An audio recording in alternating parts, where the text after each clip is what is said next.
Hello, all guys, gals, and non-binary pals. Welcome to the newest episode of the Noobs and Knockouts Podcast, brought to you on YouTube, on Spotify, on Amazon Music, and Apple Podcasts. I'm Austin. I'm a knockout. Watched a lot of wrestling. I'm David. I'm a noob. Haven't watched nearly as much wrestling, and I'm already so fed up with this WCW shit that you can consider me a free agent. You don't know where I'll be, but I'll be around. And there's absolutely nothing wrong with my my presentational style right now. Nothing at all. I feel bad for the audio-only people who can't see the joke here. Well, yeah. You gotta yell at me to face the hard cam. That's part of the that's part of the bit. Well, David has turned his back on the camera, and thus us, metaphorically speaking, viewers. Oh no, the moment's gone. All right. Yeah, so last time we were here, we watched the Fallout to Fall Brawl 96. Not a great overall episode. I've watched better ones since that one. Well, that's nice and reassuring to hear. Maybe we'll get one of those better ones now, tonight. Hopefully. That would be pleasant.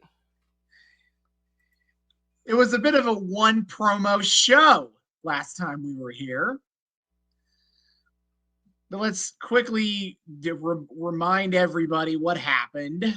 They opened the show apologizing to Sting for not believing in him at Fall Brawl, and it costing WCW the match at War Games. And now the NWO has a legion of groupies and flunkies to stand outside the arena and pass out flyers and chant NWO, NWO. Yeah, they have a gaggle of twinks. How intimidating. And it is so important that we see these gaggle of twinks that we're going to be interrupting actual match finishes to show them off. Thankfully, that is also... Are there matches going on? I don't know. I just see two Latino guys in there. That's probably nothing. Yeah, first match is Rey Mysterio Jr. defending the Cruiserweight title against Juventud Guerrera. It was quick, fast, good action for what it was. Except they almost missed the finish to cut away to the NWO t-shirt dudes. They came really close, and I thought, dang, they got really close to missing the finish, but there's no way that they would ever just miss a finish like that. Like, it's never going to reach that level of incompetence. But Rey Mysterio gets the win and retains the Cruiserweight Championship. Mongo and Benoit are backstage, and they hold a grudge at Luger for fucking them over in War Games. Yep, you're right. They are proud virgins. Yes. So it's Mongo and yeah, it's right. Mongo hasn't even consummated his own marriage. That's true. It is Mongo and Benoit versus Luger and Sting is the advertised main event of the evening here.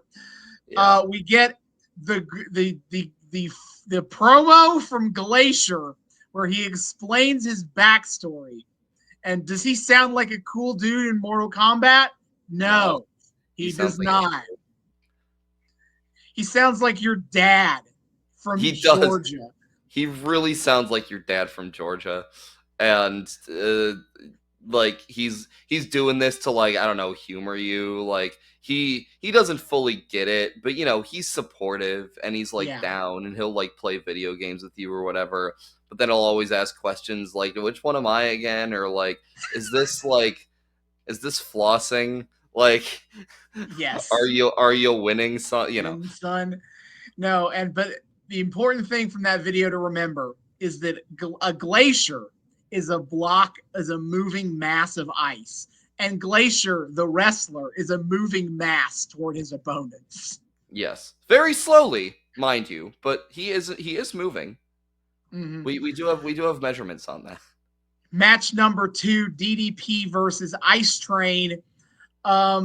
Allegedly. This match is whatever, and it's so whatever. They do miss the finish on this one to cut away to the NWO guys taking over the merch stand. I actually can't believe that they actually like did that. I thought there was no way. I thought that would legitimately never happen. Like, I'm not playing up a bit here. Like, I'm like, that's so incompetent and such bad form. Bad production. It's possible to like not time that right. Possible. The only thing more unbelievable to me is that the actual finish was so bad. I'm kind of glad they cut away from it. That's a fair point. Ice Train locked in the full Nelson on DDP, and Teddy Long jumped up on the apron, and DDP threw the towel that Teddy Long keeps around his neck, and the referee treated that as if Teddy Long had thrown in the towel for Ice Train, thus giving the win to DDP. I mean, base, but also what the whatever. It's fine. It is. It also in the front row of this show is the former 1, 2, 3 kid who, hey man, he's just here to watch some wrestling. He didn't even know there was a pay-per-view last night that the NWO won. He didn't know. You know, he just wants to see some wrestling. I wonder if he met Ice Train's master while he was there. Think he went to Kyoto? You think he learned a little bit about masses of ice?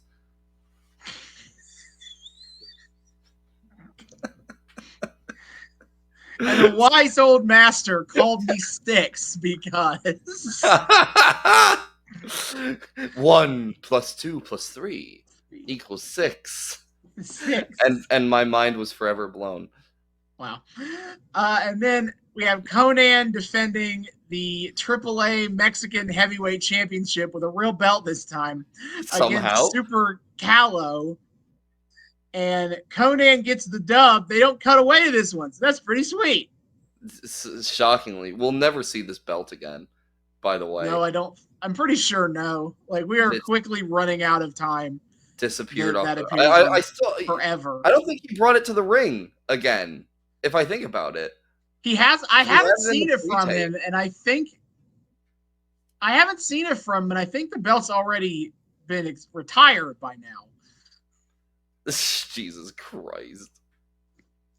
So then we have in the next match we had Hugh Morris taking on Brad Armstrong. And Brad Armstrong wins by rolling up Hugh Morris after Hugh Morris did a lazy pin. Base. They run that back and to give Hugh Morris his win back in a later episode of Nitro. Dynamite. WCW Dynamite. Bro, I'm imagining Tony Khan was watching this episode of Nitro and he's like, someday I'm going to book Bill DeMott to get his fucking win back on Brad Armstrong. What? Tony Khan was watching this and then went to an indie show where he saw Action Andretti and he went, So now we're at hour 2. The NWO are here. Randy Savage is here. It has a match with Scott Norton. It ends when Randy Savage just decides to pull out a chair and start hitting everyone with it. And that's a DQ. I mean, what do you want? Yeah. What do you want for me to say here? You'll be shocked to learn he doesn't care. No. Then our the one of the most anticipated matches of the show, Glacier versus Big Bubba. Months of anticipation. I learned from RJ City on this past debut was supposed to happen at Bash of the Beach, but then got postponed because of the fucking NWO. They don't want Glacier's debut overshadowed by anything. Yeah. Again, they've invested all their stock. They gave him fucking Sin Cara lighting. You know, what, like thousands of dollars per entrance? Dude, they're all in on fucking Glacier. They got fake snow. They got dark blue God, lighting. I can't even be too mean because, again, coincidentally, right after we spent all fucking Saturday like shitting on Glacier, like his Hey AEW episode comes out after I had just learned that he was a fucking trainer and producer for AEW, and he just seems like the nicest guy, and I'm like, well, now I feel like a dick. Yeah, he does seem like a cool dude. You know, I've Yeah. never heard anything bad about the guy. Yeah, well, and like, because usually there's some shtick to like Hey EW, and you know the guys are playing some character and they're like making fun of RJ or whatever. But Glacier's just so happy to be there, and he's like, you know, thanks everyone for watching. Even if you weren't there to watch, he's just happy to still be included in 2025. Yeah, I know. And I went, well, fuck. Well, now you're a dick. Yeah, God, yeah, fuck you, Glacier. But Glacier does a lot of karate at Big Bubba until he wins. Outstanding. Then the Stinger comes out, the real Sting, and he cuts a promo. Yeah, as David parodied when we opened this, he turns his back to the hard cam and does the entire promo facing that side of the crowd, as he explains that, you know, he was getting off the plane because he was, by the way, he was missing on Nitro when they did the fake Sting thing because he was in Japan doing promo work for WCW. Mm-hmm. Like, everybody should have known that's where Sting was. Mm-hmm. But okay. But he gets the mythical land of Japan. You know, maybe he visited Glacier's Master 2 and like accidentally triggered, I don't know, karate amnesia magic. Perhaps. Everything comes back to Glacier is what I'm saying. That's true. So Sting, he cuts the promo that he got off the plane and watched Nitro and saw everyone doubt the Stinger. And he's like, all right, I'll wait it out till Saturday. See, watch Saturday night. See if, you know, even if they've changed their tune. And then they don't. And then he goes to the pay-per-view and gets told to his face, I don't believe you, Sting.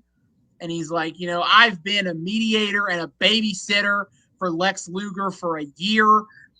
And I have given my blood, sweat, and tears to WCW. And all of you doubted me. And he's like, you know, the people who always believed in me, I'll believe in you. And the people that don't believe in me, you can stick it. And so he says that he is a free agent, and he'll pop up from time to time when you least expect it. The most important thing is that he called Lex Luger a little baby man, which is true and based and correct. And this is why Sting is the greatest of all time. Yep. So this is the last appearance of Surfer Sting. Yes, that's fucking crazy. So after that, we get the Four Horsemen, Ric Flair and Arn Anderson versus Chris Jericho and Marcus Bagwell in a tag match. The match is fine, but the real story is, of course, that Sean Waltman stood up in the front row and he had a button, and he hit the button, and suddenly the NWO flyers were falling from the ceiling. Yes. Sean Waltman is the sixth man. Gaga. Like, it's so funny to me that they had both like the fake snow effect and the fucking like NWO flyers. Imagine if they mixed that up on accident. That would have been insanely funny. Damn, talk about investing everything in Glacier. Immediate pivot to Glacier as NWO. You gotta make him NWO now. You gotta make him NW. That way, and then fucking Sean Waltman makes it snow, and he goes, actually, I'm the real Glacier. Now he's gotta be Glacier. I stole that Glacier stole my identity. And that's why he sounds like a dad. Yeah, of course. But the Horsemen get the dub. Fucking nightmare. Yeah, The really. Horsemen get the dub anyway. Yeah. Then in the main event, it's Mongo and Benoit versus only Luger, as Sting doesn't show up. Disappeared. Lex Luger doesn't need the help, though, as he has them beat until the Horsemen run out to interfere and cause a DQ. Again, really need to emphasize that for a brief moment, he was fucking 4v1ing them successfully, which is just so silly. But the Horsemen do end up beating up Luger, beating him down to end the show. Meanwhile, NWO are watching Nitro from their limo and plotting because, as they announced in the main event, a lot of the roster is going to be over on doing a tour in Japan next week. So they won't be here. So they will be gone. Again, it's like deeply, deeply funny, the like level of stupidity that Team WCW is putting on display. And, you know, we talked a lot about retrospective Bischoff being NWO, but man, even without his help, it's all fucking downhill, man. Mm-hmm. So tonight we're going to watch the go-home show to Halloween Havoc. That is the October 21st, 96 episode of Nitro. We skipped ahead a bit, and I have watched the intervening build. Damn. Yeah. I was wondering if we'd get to actually, like, do Halloween Havoc. No, unfortunately not. Unfortunately. As Sting is not on Halloween Havoc. I suppose so. You know, he's not ready with the spooky gimmick yet, so it's not quite time. So normally I would frame discussing what's happened in the 4 weeks in between around what matches will be at Halloween Havoc, and I still will do that, but I do feel like I have to talk about the next episode, September 23rd first, because so much branches out from that, and it's such a uniquely interesting episode to talk about as well. So again, Japan is all of the stars except the NWO are in Japan. Correct. So, what do we do? The first hour of Nitro is mostly a highlight of mid-card, random assorted mid-carders you can find. Let me see. Let me pull up the results for the 9/23/96 Nitro to give an example of what they've got, what they were cooking in hour one. I'm in danger. Yeah.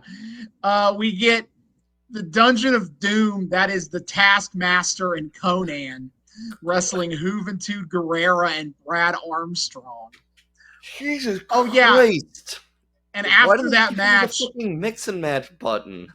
After that match, which the Dungeon win, they beat down on Conan, except it's not a turn. They say it's an initiation ritual. So Conan is Dungeon of Doom for life. No, he isn't. No, he is not. Not infringing on anyone else's brand here. He will not be Dungeon of Doom for life. Wait, how long does he last? He cannot have been in the dungeon much longer than another month or two. I just figured he sticks with them for like a minute. Does he make it to the end? Or I didn't think he did. Maybe he did. Maybe he makes it all the way to the end, but that group breaks up in July of 97. That's so. Does he become LWO? I don't think so. I think he just goes. I think he goes to NWO proper. I don't think he's part of the LWO. God, fucking course he joins NWO. What? God, fucking damn it! Yeah, I'm gonna double check the Latino World Order because I kind of don't remember who's in that. I never even knew Conan was in fucking NWO. Why? No, honestly, Conan was probably the one Mexican in WCW that wasn't in the LWO. Actually, that's crazy. Because the WCW incarnation had Eddie, Hector Garza, Damian El Dandy, Psychosis, La Parca, Spider, Rey Mysterio, Juventud Guerrera, Ciclope, Silver King, and Villano 5. I know. I genuinely don't know any I guess Super Callow wasn't in it. All right, Sure. Super Callow and Conan. Conan. Those are the Mexican luchadors I know for sure aren't in the group. Outstanding stuff. Good job. Mm-hmm. Chris Jericho defeated Mike Enos in a match. Who? Just another lower card dude that mostly works Saturday night. Glacier defeated Pat Tanaka, who, we've seen him. He's one half of the Orient Express, if that matters, in 1996. I mean, I assume at this point, like, the artist formerly known as the, like, Orient Express, right? Oh, no! No, they were WCW guys. Shit! Who was I? Orient Express was in WW, was a WWE tag team. Okay, no, so it was. Wait. Fuck. Oh, I'm thinking of the Midnight Express. Shit. Yeah, okay, so the artist formerly known as the Orient Express by this point. Yeah, because that was Mr. Fuji's, one of Mr. Fuji's. Yep, that was one of Fuji's groups. Okay, yeah, so I was, okay. In the big thing of hour one, Harlem Heat lose the WCW World Tag Team Championships to the Public Enemy. I guess. Right. I mean, they're over. You know, Johnny Grunge and Flyboy Rocco Rock. They've. I'm saying like they're over. Like I can see why the belt was lost. But yeah, they've become the tag champs. Hour two is where shit starts to fall apart for this show. First of all, we get Randy Savage wrestling, because he's the one star here, wrestling the man that takes 15 minutes to warm up, Greg Valentine himself. The Hammer? The Hammer. Getting hammered tonight?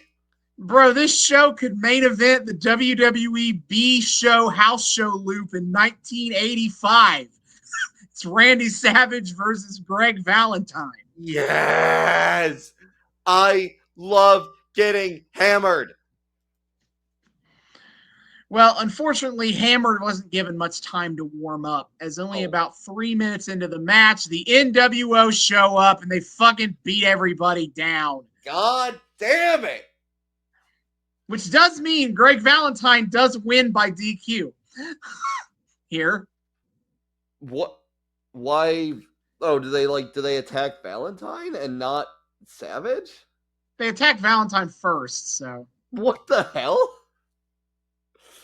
Damn, I appreciate that they're willing to, like, waylay their desire to, like, cripple Macho Man in order to, like, add the little touch of disrespect to give him the DQ loss.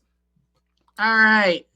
Hour two of Nitro is basically the NWO take over the entire show. The second hour of Nitro is NWO Monday Nitro. They talked about how the NWO are going to have their own show now, and with everyone in Japan, Eric Bischoff decided that let's experiment with that idea. So the NWO take over the broadcast booth. Initially, the outsiders are in the booth with Bischoff, keeping him as a hostage. Outstanding. DiBiase comes over to the booth. Wait, a hostage for what? Like, they just make him sit there and still do commentary the whole rest of the show. Sure. And then DiBiase comes over and they announce the new member of the NWO, the CEO of security. It's Vincent.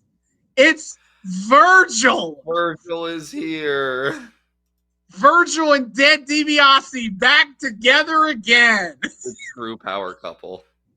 And so Vincent, spends the entire rest of the show menacingly gripping Eric Bischoff's shoulders to keep him in the chair. He's just gripping menacingly. He's there giving very aggressive shoulder massages to Bischoff the rest of the night. Damn, that's somebody's kink. The Giant takes over ring announcer duties. Oh, I'm sure that's great. And the NWO just generally act like controlling assholes the rest of the show. Really? The first match is supposed to be Jim Powers versus Michael Wall Street. And except fuck, IRS, right? Yeah, yep, IRS. That's Except so the funny. outsiders get bored, go beat up Mr. Wall Street, and then the Giant just takes over the match in his place and beats Jim Powers. Jesus Christ. Fucking Six-Pac wrestles Hacksaw Jim Duggan. Oh, well, I guess like that at least makes some kind of sense, right? Like, oh yeah. we got to debut Six in the ring, and so have him beat up on an old fan favorite. Like, okay, yeah, that's fair enough. They bring in a jobber, Bo Ledoux, for fake Sting to wrestle for 90 seconds. Come on, like, it could be interesting to, like, if you did it right, have NWO take over for like part of a show and have them just book like things that make the locker room miserable. Mm-hmm. But like, you gotta be. It was not a fun experience. You gotta be an hour of judicious this about bullshit. that. Yeah. The only two things I want to note from here that I think are worthwhile to talk about is one, Hulk Hogan having some of the finest character work he's ever done.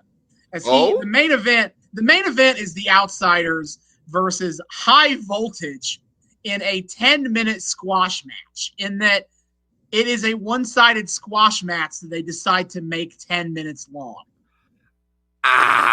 It's fine. But Hulk Hogan is running guest commentary for this in the main event. And he's talking about his motivations for joining the NWO. And he talks about how Hulk Hogan, is the greatest wrestler, the biggest star in the history of wrestling, and how basically he has made every wrestling company he's ever worked for bigger and better just by being him. But there always comes a time where these companies decide that they don't need to listen to Hulk Hogan anymore. That Hulk Hogan is beyond them now. And when these companies are beyond Hulk Hogan's star power, he leaves them in the dirt. He leaves them in the dust. And he's done that. He doesn't say he did it to the WWF, because he's not going to say that name out loud. But that's the implication. Even though they say that name out loud on TV. Mm-hmm. He doesn't say directly. He doesn't say WWF like that. Sure. But that's why he left WCW behind. For Hogan, the NWO is his magnum opus, his proof, his final proof that he is greater than all of them, than every wrestler, than every wrestling company ever. I mean, solid motivations, but also like it's what you fucking messaged me as you were watching this, where you were like, I feel like he's giving a little too much of the game away here in terms of like the IRL politics. This feels like real Hulk Hogan came out for a minute as he talked. Oh my god! But you also know, like, in his mind, he's like right. He's right. Yeah. So he sees nothing wrong with this. It's kind of a fun opportunity for this. I don't think they do enough to kind of use this lean to the characterization of like, this is what Hulk Hogan is behind all that bullshit about saying your prayers and eating your vitamins. They don't do enough with any of this. Like, so much of like the frustration with the NWO isn't just that like it got run into the ground, which it fucking did, but like, God, there's so much wasted potential. There is cool stuff happening here, but they never it never reaches the full extent of like the dots being connected. Mm-hmm. The other thing is an important plot thing, as in the episode, Hulk Hogan is backstage and he meets the Nasty Boys. Oh, hey, that's and he talks up how, we haven't always got agreed on everything, but, we've always been such good friends. And he wants to bring the Nasty Boys along for the ride. And so Hulk Hogan gives the Nasty Boys his hotel key card and tells them to go. I know. And he tells them to meet him later at his hotel and they'll talk business. Oh. Oh yeah, the Hogan is getting that double blowjob, brother. He is getting both Nasty Boys are gonna get on their knees for the Hulkster, dude. That's their fucking buy-in, dude. It's like Hogan's like, look, man, no one really wants you here, but if you really want to be here, we can work something out. You know what? I respect it. I respect the hustle. He's getting what he needs. I never expected the NWO to have a casting couch, but maybe it was warranted in this case. Hogan ball lickers only on that casting couch. What? You think ball liquor was a metaphorical phrase here? That man's not for the Hulkster, dude. Were regularly bathed in the saliva of his closest orbiters. My balls are not going to be metaphorically licked, dude. Hogan, there's nothing. The only thing Hogan can't stand more than not getting booked as the strongest boy is having dry balls. They start to chafe a little bit, and he's not trying to put lotion on them. That's for like fucking normies that need lotion. He's got the ball. He's got a whole hanger-on of dudes willing to wet his balls. You think they have a schedule? You think they have like a rotation? I would hope so. Is it like a chore I feel wheel? Like Brutus Beefcake, I imagine, is very willing. So they probably do need to book other people to have time with them. Hogan's got like a little planner.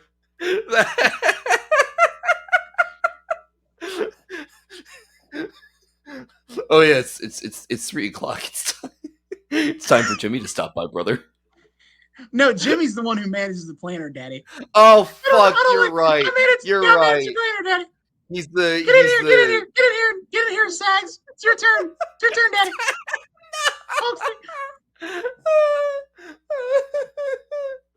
Damn. You take care of the moneymaker there, Daddy. You think Sags and Knobs always have to be like a package deal, or do they get like one-on-one time? Hogan plans for both. Damn. He doesn't even give him respect of like, getting them one-on-one, giving him a little kissy or something. It's always the package deal. Otherwise he can't get off. Yeah. So for the next 3 weeks, I'll just touch on the storylines as presented for Halloween, going into Halloween Havoc here. Sure. Let's get away from NWO talk and start from the top instead. Thank God. Even though, of course, the NWO talk is where most of the plot is happening. God. So it's fine. Anyway, so at Halloween Havoc, we're going to have for the Cruiserweight Championship, Rey Mysterio defending his belt against Dean Malenko. Malenko is back on. Back. And Dean Malenko showing how very chill he is about losing the title to Rey Mysterio. Stole Rey Mysterio's mask during an episode of WCW Saturday Night, and now carries it with him as a trophy for every single match he has. Is he like wearing it, or is it just like, I don't know? No, he puts it on the ring. He carries it to the ring and he puts it on the ring post during. Oh, he's doing Green Goblin shit with it. Got it. He is. So again, he's being very normal and calm about having lost the Cruiserweight Championship to Rey. To be fair, relative to Dean Malenko, that feels pretty normal and calm, actually. Of all the things he could have done, that's like low tier. Mm-hmm. I'll allow it. Yeah. They haven't had any real direct interactions with each other on Nitro. How? They just both haven't been in the same ring at the same time. So sure. Dean's just beating dudes and being like, I'm coming for you, Ray. Damn, fair enough.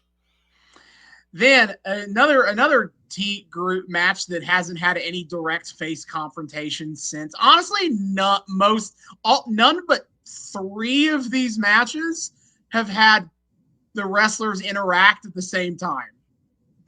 Yet. So, another match that we're going to have on Halloween Havoc is DDP versus Eddie Guerrero. They're running it back one last time. DDP calls Eddie Burrito Boy, and Eddie swears he's made this personal, and DDP is he's gonna beat DDP once and for all. Based. Then there was going to be the Giant versus Ric Flair at Halloween Havoc. That was what was announced, but during one of the Nitros, the NWO gang jumped Ric Flair and took him out, and so he has been replaced. And who has he been replaced with? But JEFF, JARRETT, Jeff Jarrett. Oh my! Because Jeff Jarrett is back in the WCW. For like a year. Yes, for like a year, and that's it. But he has left the WWE. The WWE has run the storyline about how Jeff Jarrett is a fake country singer.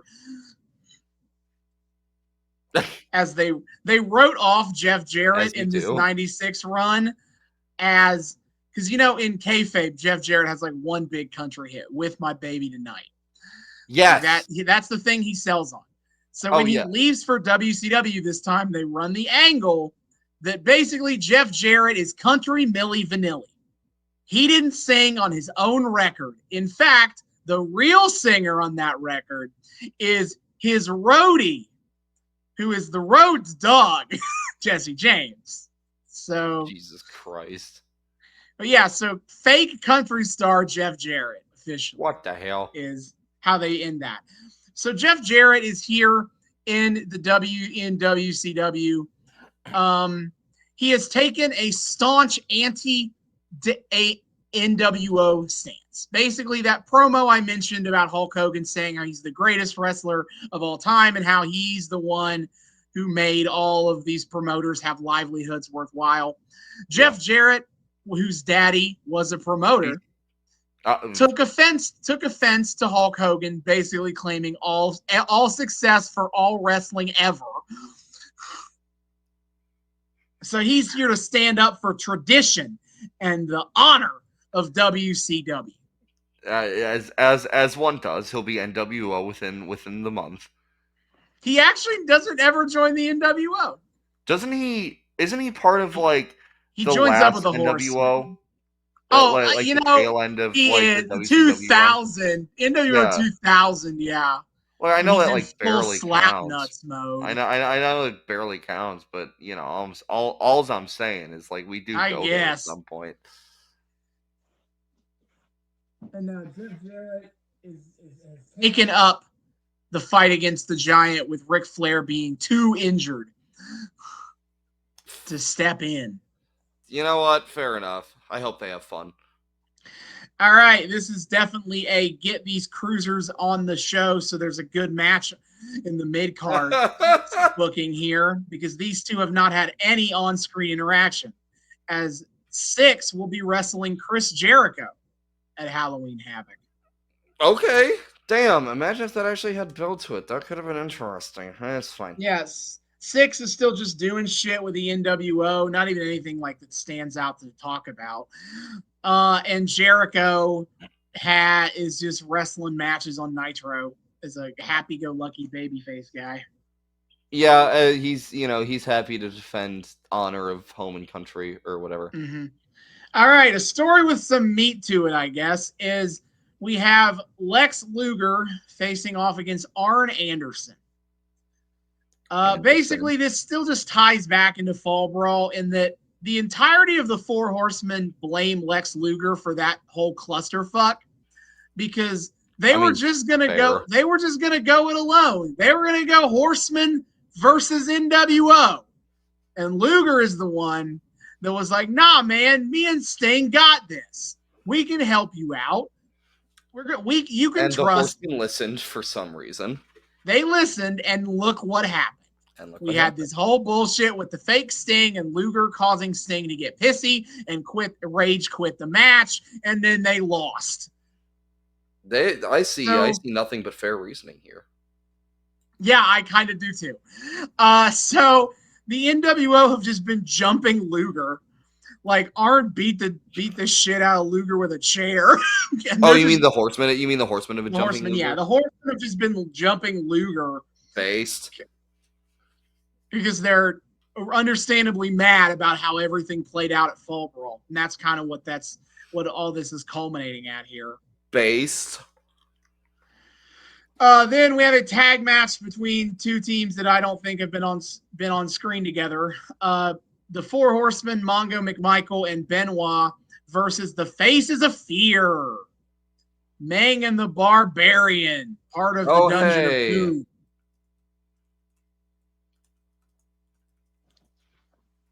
Neat.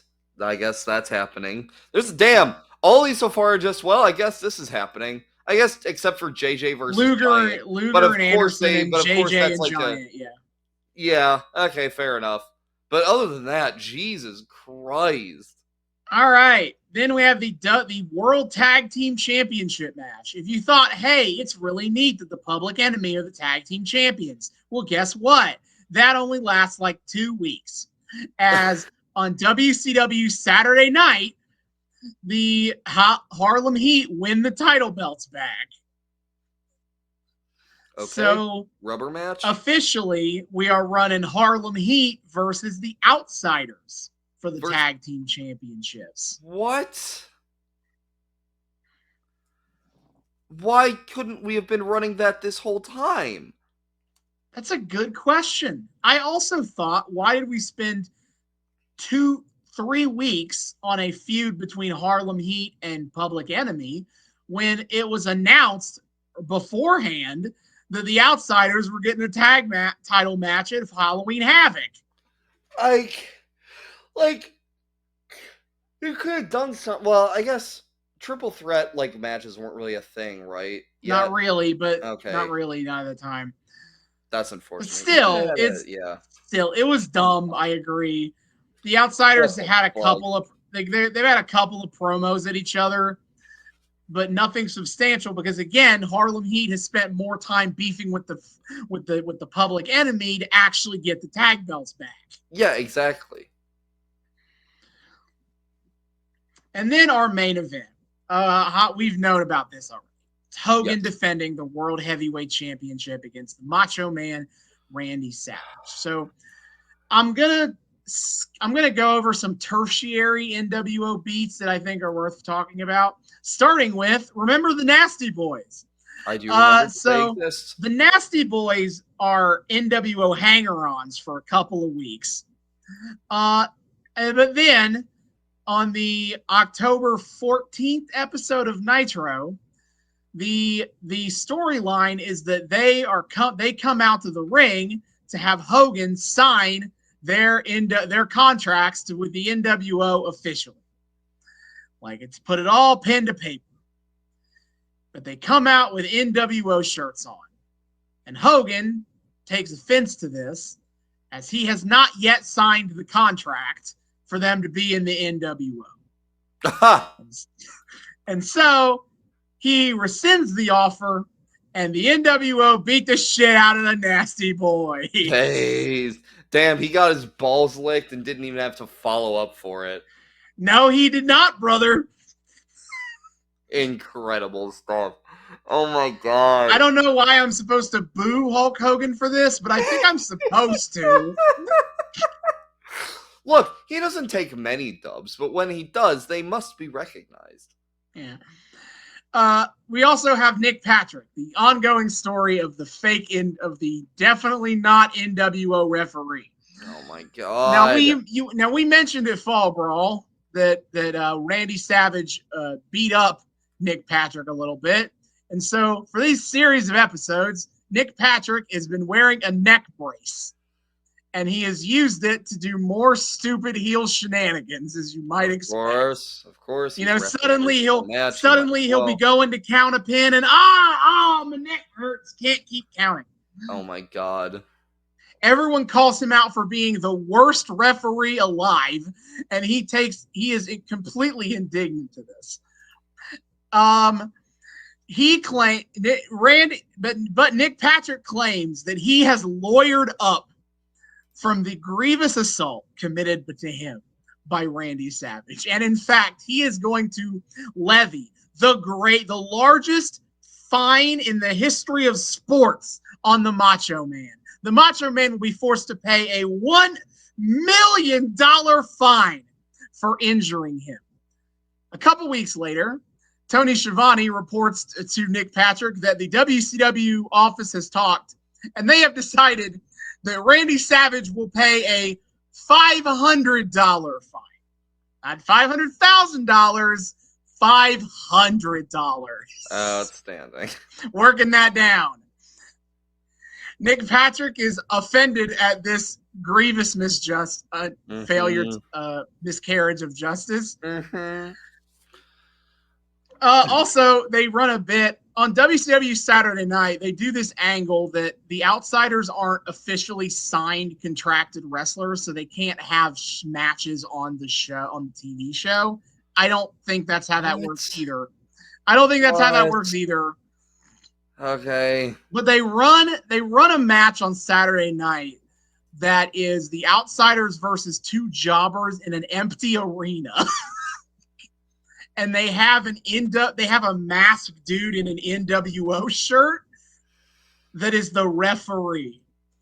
And he suspiciously sounds like Nick Patrick. And they're like, this looks weird, Nick.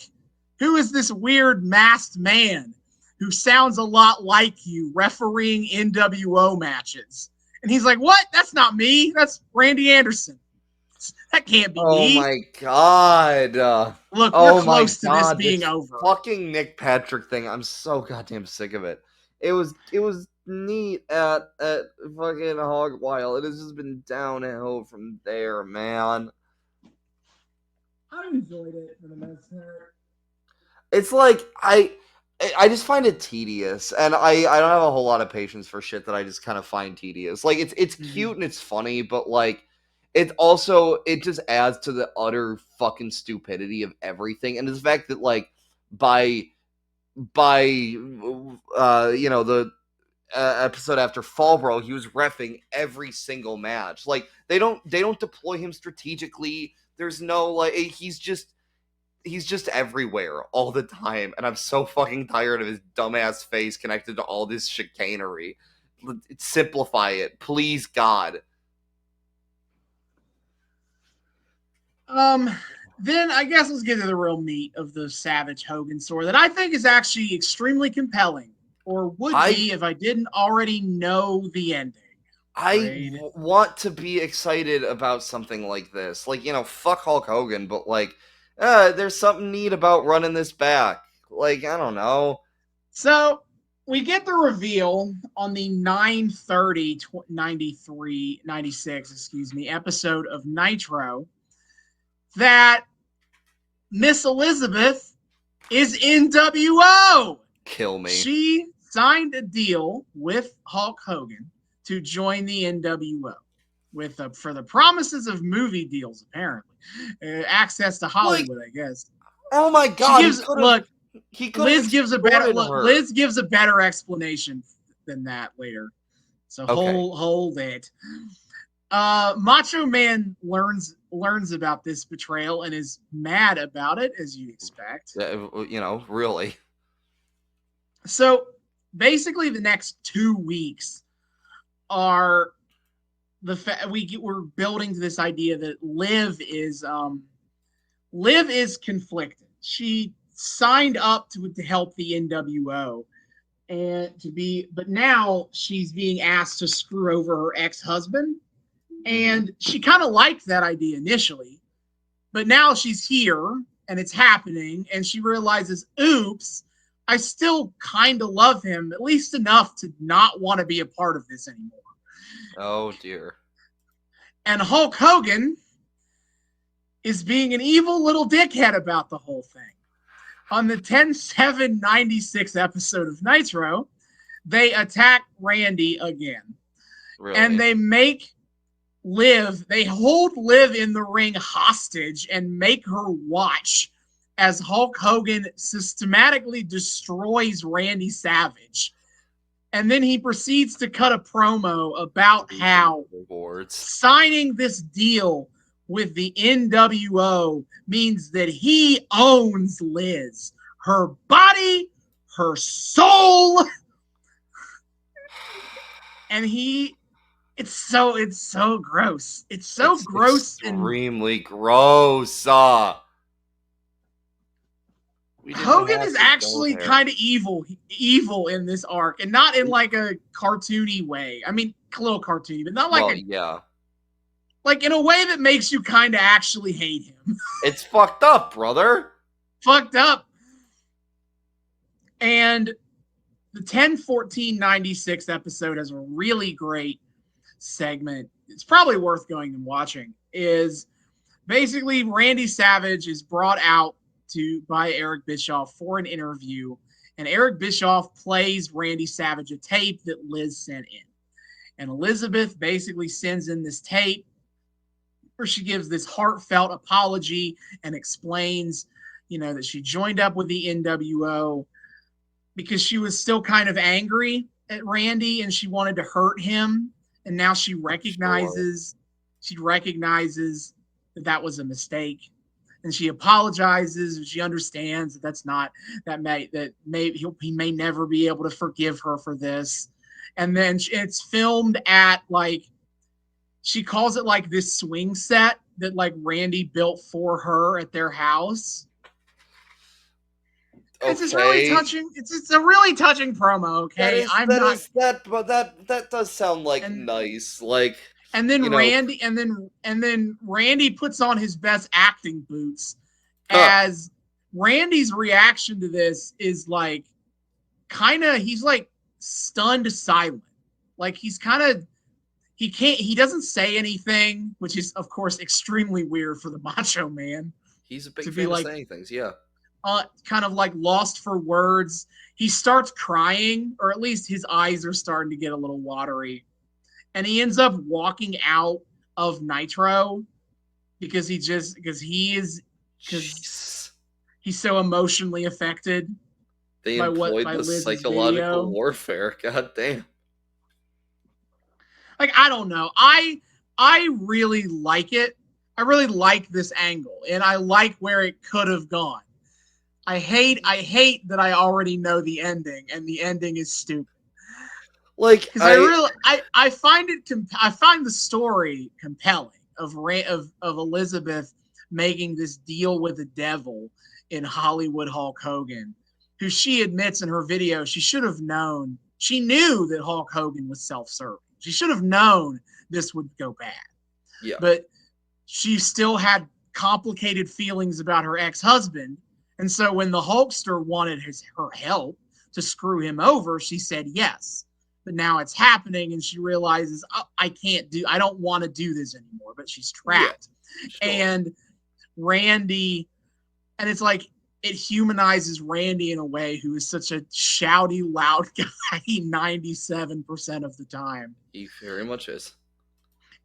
And I think it would have been really cool if the story was that Elizabeth broke away from the NWO and her and Randy were champions in fighting the NWO. Because that's the natural conclusion to the story, of course. Yeah, duh. Except, where else would it go? It's not what happens. Because Liz and Randy pair back up when they're both in the NWO. Yeah. Yeah, it was where we're at when we did Halloween Havoc 97, and I went, what the shit is even happening? And, so we have this big, facey setup, and they just both fucking heel turn. Oh, God. I don't like, I try to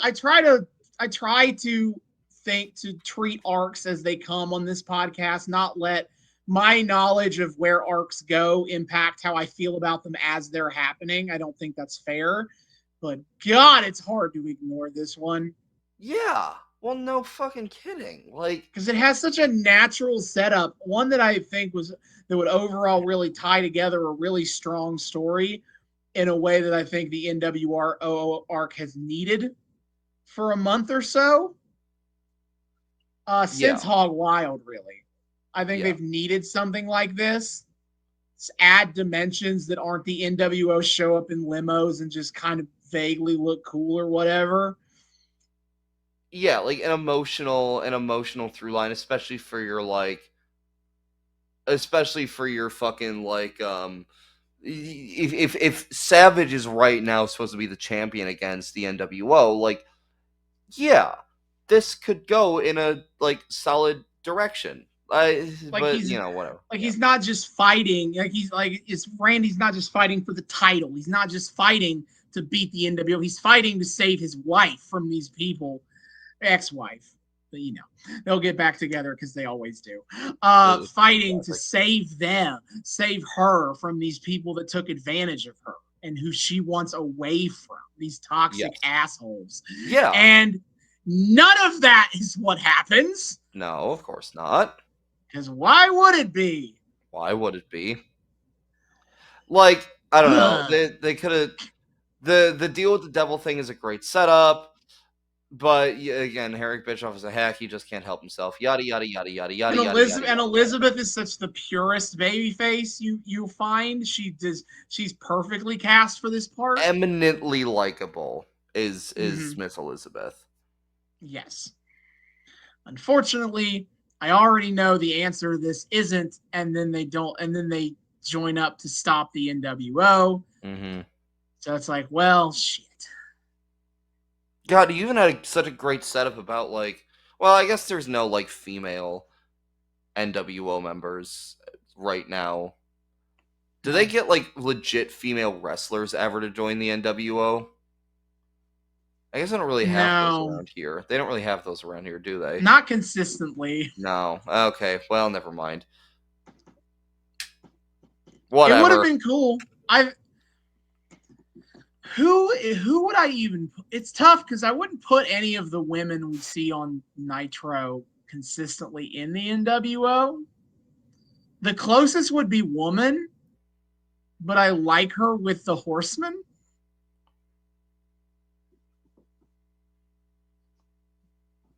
Yeah. Yeah. It's I guess Deborah can fill Woman's role in the NWO in the Horsemen if you need a valet. Nah. Did Woman wrestle? No, but she got physical enough that okay, sure, she could have done spots with Elizabeth. Okay. Anyway, anyway, the reason I was saying this was just because I had the thought of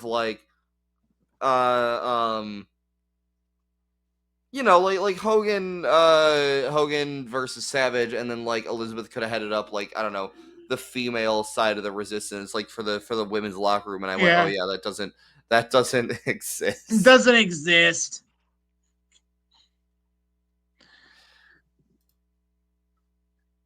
Whatever. But yeah, that is the Halloween Havoc. I haven't mentioned Sting because he hasn't been on TV.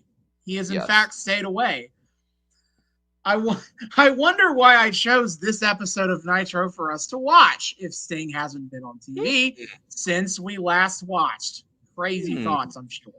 I'm puzzling actively. Mm-hmm. So, if you would like to watch along with us, you can do so at Peacock NBC streaming service. WWE keeps their library there for now.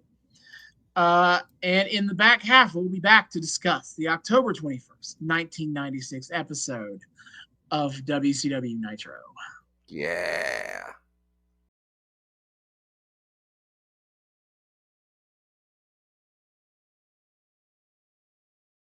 And we are back. We have finished the October 21st, 1996 episode of WCW Monday Nitro, the go-home show to Slim Jim's Halloween Havoc. Yeah, it's really funny that it's specifically Slim Jim's Halloween Havoc. Like, look, I am not an enjoyer of beef jerky. However, the implication that it could be tied to anything actually scary, that you're starting to stretch it a bit, maybe a little bit. You know, I know like Randy Savage snaps one and someone's head explodes or whatever, but I don't know. Or whatever happens in those ads. Whatever happens, I just assume that like whatever you can imagine has probably happened in one of those Slim Jim ads. Like it's you know, at some point we just got like a Slim Jim ad that was like just porn. At some point we got one that was like oh yeah. Oh yeah! Snap into a Slim Jim. Snap it right into those. I probably shouldn't finish that. Yeah, you get. I don't know. But like, you get what I'm saying. Weird little things. I've never felt a particular fear set in. You know, I'm not the Undertaker. I don't feel abject terror toward random items of food. But that's neither here nor there. Either way, it is in fact Slim Jim's Halloween Havoc. And for of all the episodes of Nitro to watch and to cover for this arc, I was not expecting to have a decent enough time watching the fucking go home show to Slim Jim's Halloween Havoc. I mean, yeah, you know, the in-ring action to me felt like the most episode of Superstars we've seen Nitro can be, where every single match is a person who is going to be on the pay-per-view and is important versus someone who isn't. And guess who wins? It felt like a middling episode of Dynamite to me, honestly, in terms of like we put dudes together and it's kind of clear who's going to come out the winner, but like they let the matches actually play out. The in-ring action wasn't too terrible overall. No. I mean, I wasn't blown away by any matches, and I didn't really have match notes because I didn't feel like there was a whole lot to really comment on. But like, no, it was fine, and the matches actually got to be matches. That's a novel concept in wrestling. Yeah, because the NWO shenanigans were very downplayed tonight, so that like they weren't pulling away from the matches like they have been plenty of other times. And here's the thing too, I liked the NWO shenanigans on this episode too. They were good. That was a fun gimmick for them to do. I forgot what it was like to do that. To actually not just be like so fucking done with the NWO's bullshit already. Well, I mean, we're gonna talk about it, but I feel like it's because what they were doing tonight felt like they had a real purpose, and as opposed to just like walking around just throwing up 2 sweets and just dicking around just because. Exactly. It felt like they were doing a thing for a very obvious reason. Correct. And like it was at its worst when you had Bischoff on commentary trying to like ramble his way through making any sense of the political leverage that NWO has over WCW. Okay, what you're talking about is actually maybe one of my favorite parts of the episode. I laughed so hard. We'll get to it, but I laughed so hard at Bischoff explaining the stuff about the NWO TV show. Oh yeah. You don't mean favorite in like a good iconic way. Favorite in like a this is fucking moronic way. In which case, yes, I would agree with that. I mean, I guess it's stupid, but some part of me thinks that's actually genius. I actually love they did that. I didn't think they were gonna. I thought they were just gonna drop it and never abandon it. And then like, if Bischoff wasn't secretly NWO and undercuts the whole thing, it would actually feel like kind of clever the way that like in story how WCW got out of the NWO's demands there. That's not till hour 2. So okay, I actually kind of if they were explaining that, I kind of missed it. I'll be real. I heard them starting to ramble about like the political leverage shit again, and I kind of half zoned out because I was like, all right, I don't care. I'm just gonna fucking watch the match. But like, so I'll let you lead my irresponsible journalist ass, I guess, through the explanation on that one, so I can have more accurate reporting. Sure. So we start the show, no recap, straight into the intro. As Shivani and Larry Zbyszko start us up for hour one, they're talking about the Randy Classic Savage duo. thing from last week. Larry Zbyszko pleads with the Macho Man to not give Elizabeth his checkbook. Don't give him any of your financials. I'm not because gonna she's lie. still your ex-wife. She wants to ruin your life again.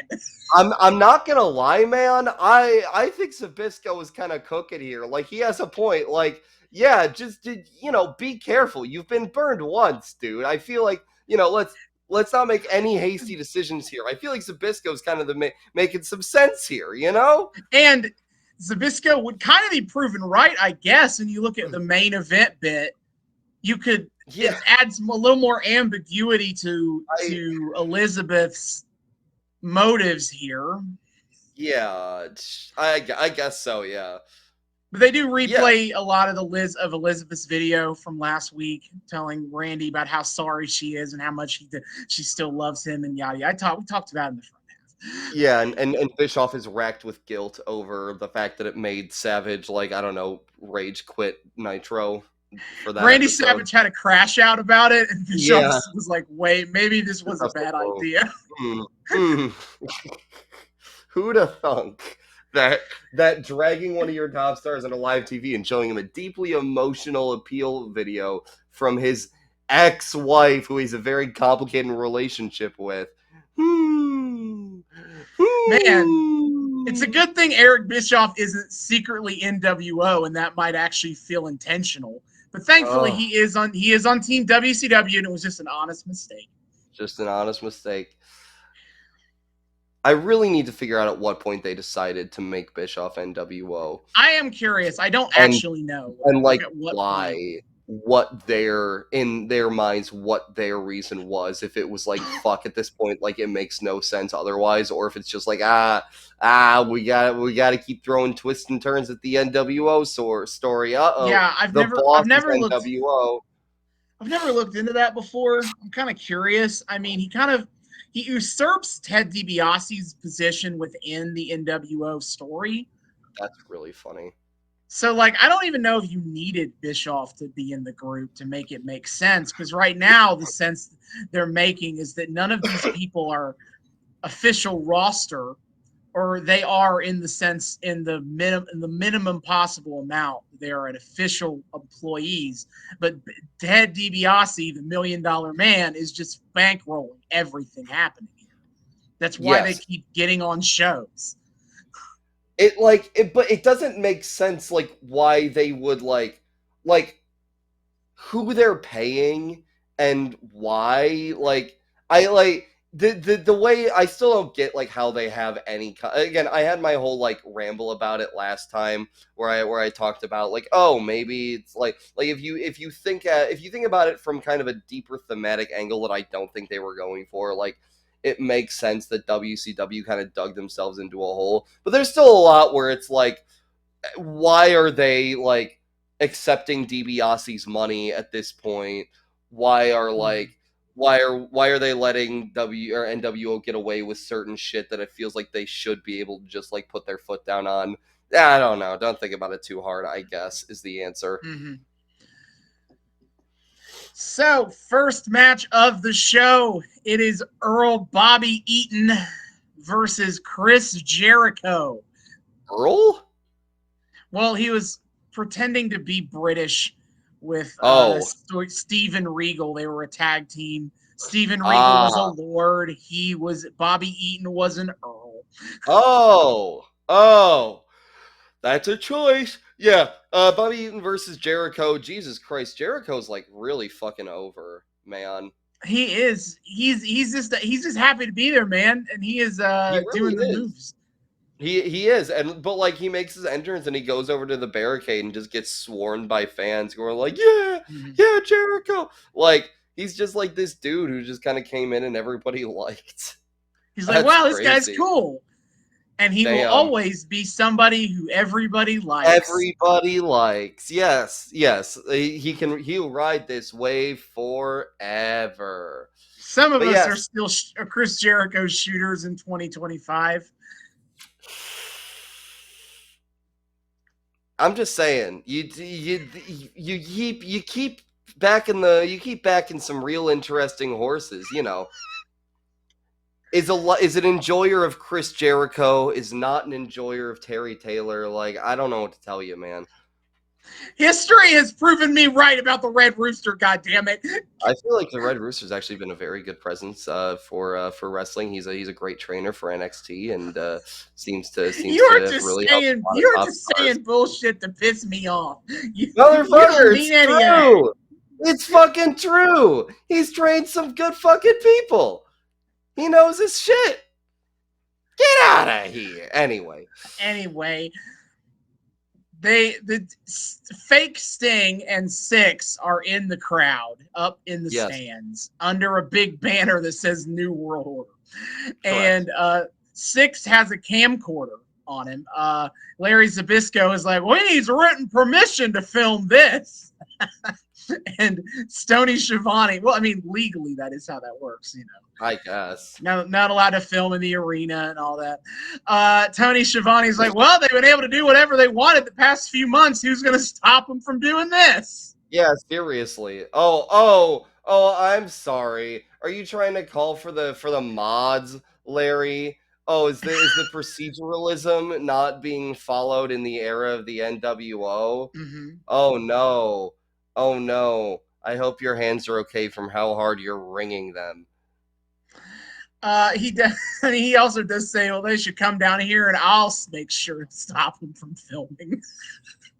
Oh, yeah, Larry. Larry was about to throw down. He was ready. I would love to see Larry like try to get a jump on the NWO. Maybe he fucking very apt for an arc talking about Sting. You know, maybe he appears above Six and Jeff Farmer here, and just like Larry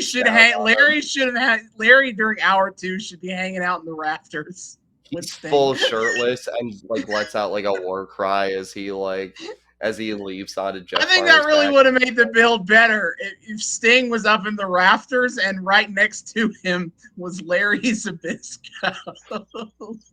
I think it'd be made a lot funnier if Larry Zbyszko just got fucking killed by the NWO. Like, he just hops on Jeff Farmer's back and immediately gets slammed down onto pure concrete and just evaporates. Wow, that's mean. You're disrespectful to the living legend. Well, he ain't gonna be the living legend for much longer. He gets put on that concrete, he will become the dying legend very, very quickly.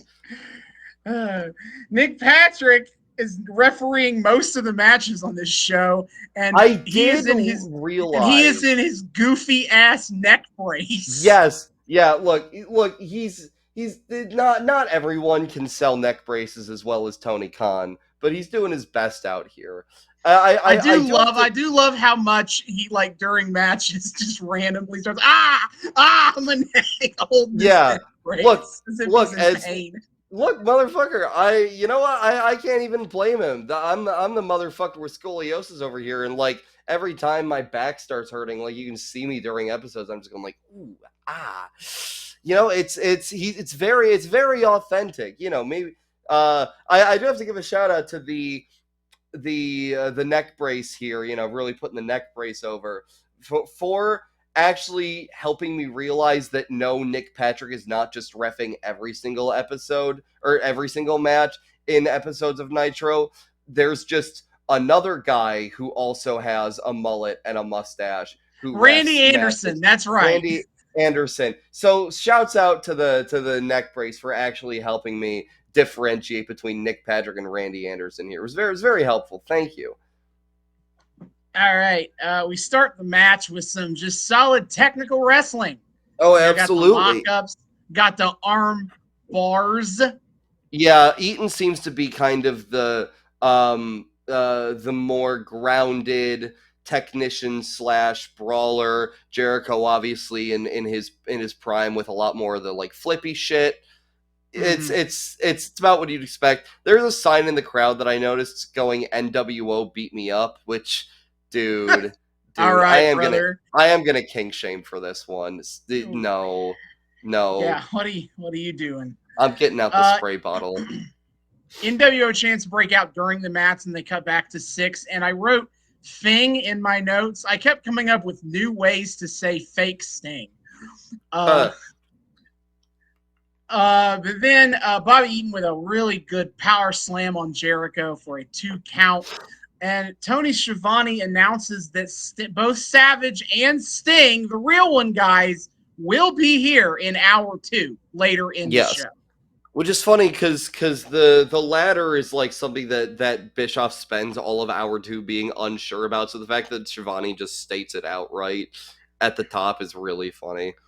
The fact that Bischoff is so openly questioning of real Sting being in the building feels very Bischoff is secretly NWO coded. But again, without knowing when they make the decision to make that a story beat, I can't tell if that's intentional or not.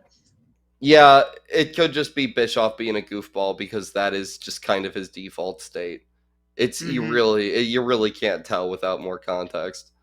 Yeah, without knowing at what point they were like, yeah, Bischoff will be in the NWO, and we are foreshadowing this. Yes, I will say though. So you talked about NWO's recording matches specifically so that they can scout more for their matches against the. And all the NWO every match tonight has somebody from the NWO filming.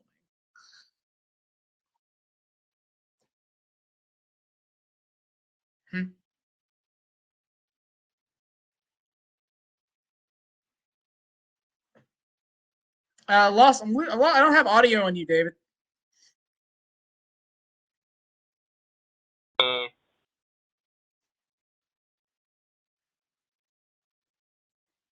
Great. Okay. Hello? Oh my, are we back? I can hear you, though it's not great. Well, quality. I'm trying to mess with that. How about now? We a little bit better. Cooking. I think we're back. I think we're back here. Let's see. There we are there. Oh, wait. This is good? No, it's not. Hey, there we go. This should be it.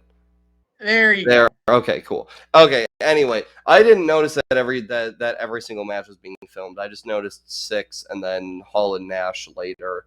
I didn't notice that every single match was being filmed. I think there was another one too. It's possible. All the matches with the NWO people, I'm pretty sure were filmed, or they had somebody filming. Fair enough. But yes, so 6 is trying to scout his match against Jericho. And I gotta say, like, 6 versus Jericho sounds like it could be a legitimately good match. Like, that sounds like it would be a lot of fun. So, you know, kudos to them for that. Here's hoping. Yeah, well, you know, right. I'll report back next time about that, about how that went. Thank you. Let's see. Our arm bars. Jericho hits a spin kick, knocking Bobby Eaton to the apron, and then he has a drop kick to knock him off of the apron to the outside. Yes. Larry makes some remark about how no country in the world can find a good leader these days. All right, Larry. But I mean, a reoccurring theme of this episode is talking about how WCW needs a leader. Someone to step up to be a leader in the fight against the NWO. I feel like there is someone who's already stepped up, but Eric Bischoff didn't want to push them to be the top guy, so that never really pays off right. Which I'll tell you who when we get to it. Okay, fair enough. But I feel like there was an answer to this question, and Bischoff didn't answer it right. Wow, Bischoff making poor creative decisions. What else is new? Yeah, so Eaton gets back in the ring. He's working Jericho over. They start throwing some sick strikes at each other. Both men go down. Jericho rolls to the outside. Bobby Eaton follows. He grabs at Jericho. Jericho counters and throws him into the ring post. Jericho goes for the Judas effect about 25 years early. Yeah, and holy misses shit. and hits the ring post with his arm. Holy shit. Yeah, that's like a bit there's I'll get to it. I'll get to it later. It's not the only bit of maybe time and dimension hopping that I felt happening in this episode. So, maybe there was a little wormhole that opened up for around this particular episode of Nitro. Anything can happen around Halloween Havoc. Ooh. Ooh. They get back in the ring, throwing some chops in the corner, and Eaton counters. It's a big swinging neck breaker. I will say something they did before they got in the ring after Jericho fucked up his arm. Eaton ran at him on the outside and kind of a little ways up the entrance ramp. And Jericho with no arms, man, with just his shoulders, managed to fucking get Bobby Eaton onto his shoulders and flip him over, if I recall correctly. Which was kind of insane to do that with no arm work. And I imagine Eaton's doing a lot of the work there, but that's just a crazy fucking thing to do. No arms, you're just kind of juggling him over and flipping him over your shoulders horizontally. What the hell? Yeah. So Eaton's on the top rope. Jericho tries to follow him up. Eaton throws him off, and Bobby Eaton hits his top rope knee drop for a 2 count. Which doesn't, Jericho, which I think he kind of botches it because commentary calls that out. Yeah. Then Jericho hits a jumping thrust kick. He goes to the top rope and then hits a top rope drop kick for the win. Solid match here. Absolutely. And then shock of all shocks, Jericho wins, and he's got a pay-per-view match. He's got a pay-per-view match. Yeah, so we're building him up. He actually he gets on mic with Shivani's doing a lot of post-match interviews tonight, and he's he does. He says it's a coincidence that Six is watching because there are 6 days till their match. I feel like having your name be a number is cheating for coincidences like that. Yeah, a little bit. Okay, but he's the NWO has never been beaten. It's never been. I don't remember the rest of what he says there. But they are undefeated. He's at Halloween Havoc. He's getting the victory. He's first rung of the ladder. He is climbing in WCW.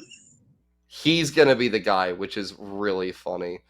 I get you're over, brother, but dude, come on, dude. I don't think NWO has taken their first loss to you by 6. I know it's 6. He's relatively expendable amongst the ranks, but dude, come on. Yeah. Dude, come on.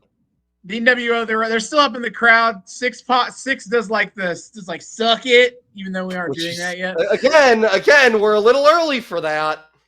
And he does the fuck you and sign language at him. Yeah. That was crazy to see. Chin at him. Then they leave. We get a highlight video of Rey Mysterio Jr. Just doing moves, being cool. Just a plethora of this is 90s and we have VFX packages built into our computers now clips. Check this shit out. Check this ripple effect. But no, because then we go to our second match of the show. Jimmy Graffiti versus Dean Malenko. And who the fuck is Jimmy Graffiti? I looked it up, and he had a New Generation era run in WWF that he was a little. He is one of the heavenly bodies, Jimmy Del Rey. Most notable for working. Yeah, Jimmy the Gigolo, most notable for working in Smoky Mountain Wrestling, and then he worked in the WWF, managed by Cornette in the early 90s. But man, here's the thing. Dude was kind of going here. I was kind of digging Jimmy Graffiti a little bit. And all right. His outfit was stupid. Oh, his outfit was stupid as fuck. Don't get me wrong. He looks like some Public Enemy ass fit with a bunch of graffiti tags on his shirt. Because get it? He's Jimmy Graffiti. It's incredible to me. It's incredible to me that they never put him in a tag team as Jimmy Graffiti. Yeah, you'd think they could find someone else who's, themed of the streets and hook them up We together. got it. Jimmy Graffiti and Super Callow as a tag team. Oh shit. Wait, that's not half bad actually. That could be fun. They both got the jackets. But no, I don't know. I thought for a dude who comes out named fucking Jimmy Graffiti making his Nitro debut, who I've never heard of before, he was working a lot more than the work was in fact rated. And I was not unimpressed with him.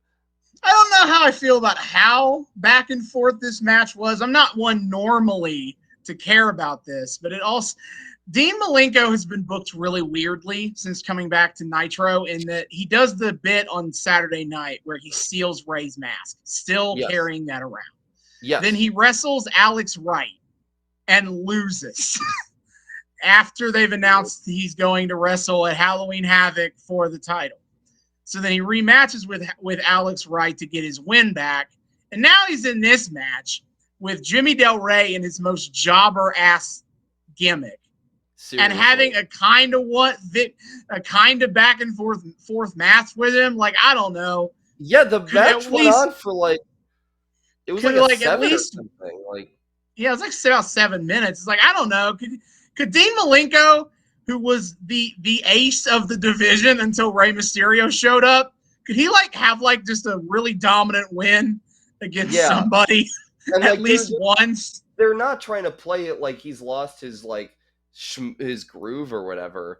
They're just it's just bizarre. But I don't know. It was kind of neat to see matches on this show that were just consistently allowed to run for a little bit for the most part anyway. Again, no standouts, and it was a lot of big name versus who.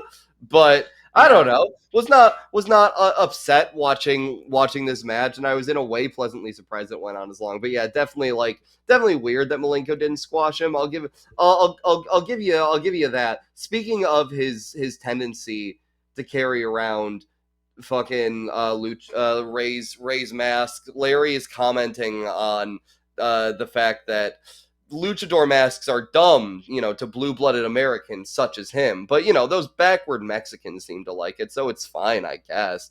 I'm sure Mike today was back there having just a grand old time listening to Zabisco. Mike today had to be held back. Starts frothing at the mouth. He was about to walk out there and punch Zabisco in the face. Yeah.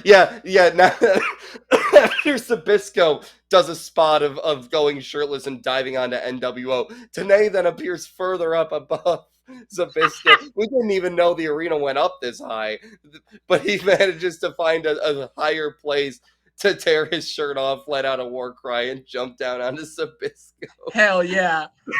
No, but it is. Hell yeah. It is crazy how American wrestling culture we talked about this before, but it is kind of insane how masked wrestlers are so normalized in Mexico and Japan too. They're pretty normal over there. They have a lot of gimmicks. In America, fucking Tiger Mask and Tiger Mask are going over there. Yeah, those are the most notable ones. But in America, it's a thing where with the very exception of luchadors coming to America, it's treated as a very weird and duplicitous thing to wrestle in a mask. It's so goofy. Oh no, you're wearing a decoration on your face and are extremely goofy. In America, all wrestling companies are like J. Jonah Jameson. They don't trust you for not. If you put a mask on, that means I cannot trust you. Give me pictures of Rey Mysterio Jr.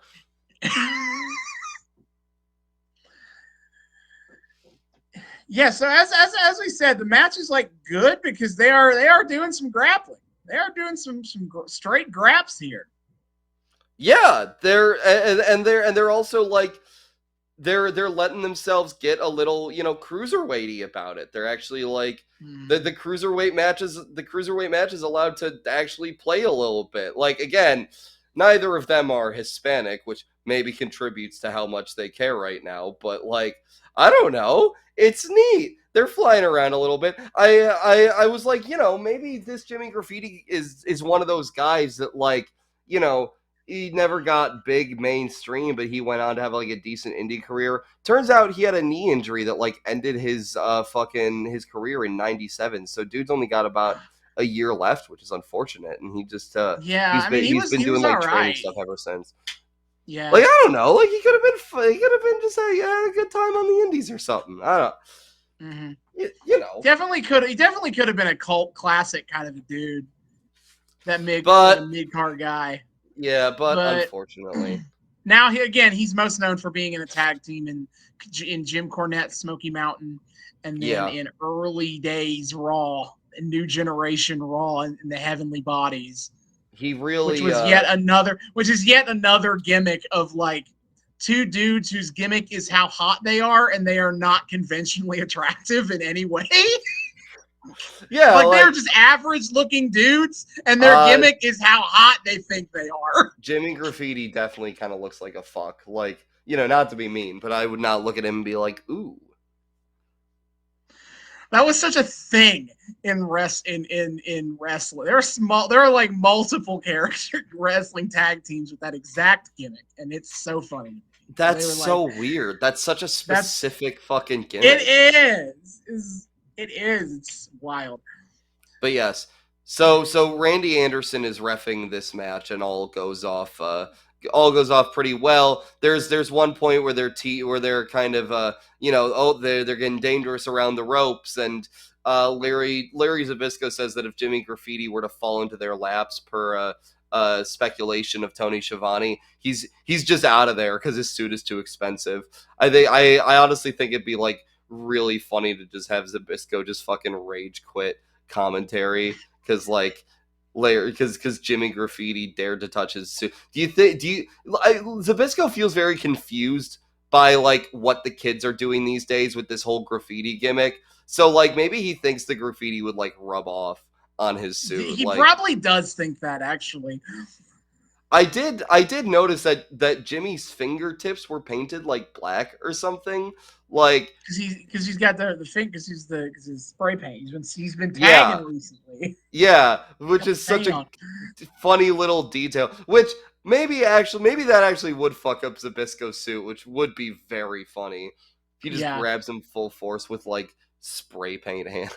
Speaking of, I'm not one to usually ask for what if more people had been in the NWO, but you could have done something with Jimmy Graffiti being their spray paint guy. Yeah, serious. Wait, hold up. No, you might be cooking here. Like, this is a fair trade. Get Savage out of there eventually and put in Jimmy Graffiti. Simple as. Absolutely. That seems like a very fair trade, actually. I agree. It would have made the story better if Savage had never joined the NWO and Jimmy Graffiti had joined as the spray paint guy. I know, but I agree. Like, if we're going by my fantasy booking of like after it's revealed that Jeff Farmer is not actually Sting, we just let Jeff Farmer be his own fucking character. Like, I think it's fine if like NWO adds a few like random ass like mid-card non-former Fed dude. Well, I guess Jimmy Graffiti is a former Fed dude. It fits with the theme. Oh, it works. Holy works. There we go. Gimmick. There we go. See, I'm thinking. I could have fixed the NWO angle. I could have fixed with Jimmy Graffiti specifically. The whole thing. I think I could have. Jimmy Graffiti is only one part of how I could have put the NWO. I see. I understand. There are more elements at play. We could get a Glacier in there, or perhaps a Roadblock. Okay, no. I didn't say all that. Oh wait. Oh, are you not a fan, Austin, of Roadblock? No, but we don't have to talk about him yet. Yet is the key word there, my friend. Yeah, whatever. All right. By the way, we do see fake Sting in the crowd again. And filming the match, and Larry Zbyszko calls him Stink. Both because he is fake Sting, and also it fits with his obsession with calling them the New World Odor. Look at that. Okay. And I admit, as an AEW fan, I hear Stink, and I think of Andrade El Idolo calling Sting Mr. Stink. Damn. Somewhere young Andrade was like, they might be cooking there. In his feud where he tries to buy Darby Allin from his father, Mr. Stink, which is incorrect. Fuck, I forgot about that. No, that's Andrade's best moment in AEW when Tony Schiavone's like, no, Darby is not Sting's son, and Andrade goes, okay, how you know? Damn, they're having a bad time out there. If fucking Andrade is poor Andrade, that being his best moment in his AEW run. Oh no. No, we talked about it then. I loved Andrade's character beat of not understanding friendship. He thinks all relationships are transactional. He does not understand friends. Or familial. Yeah. You cannot. No. It's good. No, but I mean, thank God he's in WWE where he can reach far greater heights, like winning. Hell yeah, he's WWE Speed Champion or whatever. I don't know. Is he still? I thought Speed. Alex Shelley was now or something. Look, every WWE Speed Championship, they literally all they do with that show is just have more tournaments for contendership for the Speed Literally. I have no fucking idea who's anything. Dragon Lee is the Speed Champion right now. Holy shit! Oh no! What a waste! Oh brother! What? Oh man, the Speed Championship lineage: Ricochet, Andrade, Dragon Lee. Okay, they're just tremendous on stuff. that gimmick. All right. Damn, I forgot Ricochet was the inaugural Speed Champion. They really tried. They tried really hard to keep him around for a second. For sure. Back to the match here. Interesting enough, is Tony Schiavone is like kind of weirded out by fake Sting being in this match because he's like, why are the NWO interested in this? He for a moment considers what does that mean about what if Rey Mysterio is NWO, but he does decide that can't be it. Oh, thank God. Is a bit of a valid question. The NWO, as far as we saw, were not in the crowd filming any other matches that didn't directly involve them at Halloween Havoc. Yeah. They just filmed the Malenko match. Yeah. Although, like, you do have to wonder, like, if at this point, like, it doesn't make a whole lot of sense if you think about it for very long, because like why would fake Sting be out here repping for Ray if Ray could just like watch it in the back, or if they could just keep filming the match for Ray's own scouting, like guys. It is kind of a fun thing, to kind it's fun to speculate. To like add a very speculative moment of like, wait, why the fuck are they here right now? Yeah. What does that imply? They're just fucking with them, but yeah. If I wish they could have like done more with this air of paranoia. Like the beat of not trusting Sting himself, like, yeah, that there's something to that, and now they're paying the price for it, and they're still not learning their lesson. But like, man, knowing that it's not gonna pay off in any kind of meaningful way, and in fact, it will be like justified in that, like, yeah, just everyone's gonna join the NWO at some point, like. Oh, you were kind of right to be afraid that any individual wrestler would join the NWO because they will add anybody to that group. Damn, with Eric, except the Nasty Boys. Fuck the Nasty. No room. Well, sorry, brother. I just don't have room in the group, dude. I was talking to Eric, brother, and he wasn't sure that we could fit him in. Eric is famously judicious about who we add to the NWO, Jack. Listen, brother, I was talking to Eric, dude, and we were talking about who could fit in the group, and we just felt that we just couldn't find a good spot for you. Hey, Bubba, do you want to join the NWO, dude? Yeah. Hey, Scott Norton, we got a good deal for you. Where's VK Wall Street, brother? IRS, dude. You can join Wyndham. You can join in the. You get in the group, brother. We got a spot for you. Oh, I forgot he becomes NWO. Or wait, does he? Does VK yes, he Wall is. Street? Jesus fucking Christ. The IRS joins the NWO for a while. The IRS. God damn it. Oh, tremendous stuff. All right. Well, yeah. Well, Shivani, at least you're kind of wrong about this one. Ray's safe for now. I don't think he ever joins the NWO. No, because he's too busy. He's too busy joining all of the Latino-specific groups, like the Latino World Order and the filthy animals. Yeah, he doesn't have time to join the NWO. God damn. Yeah, no, real bummer on that one. But don't worry, Shivani. We're not going Ray in the NWO. That one's safe. Now everybody else. Anyway. It could be anybody. Let's see. Let's just go to the finish, I guess. Jimmy Graffiti goes to the top rope. Dean Malenko tries to intercept him and goes for a superplex. Graffiti blocks him, and Jimmy goes for a top rope drop kick, not unlike Chris Jericho, mind you. But Dean Malenko catches him and then locks in the Texas Cloverleaf for the submission victory.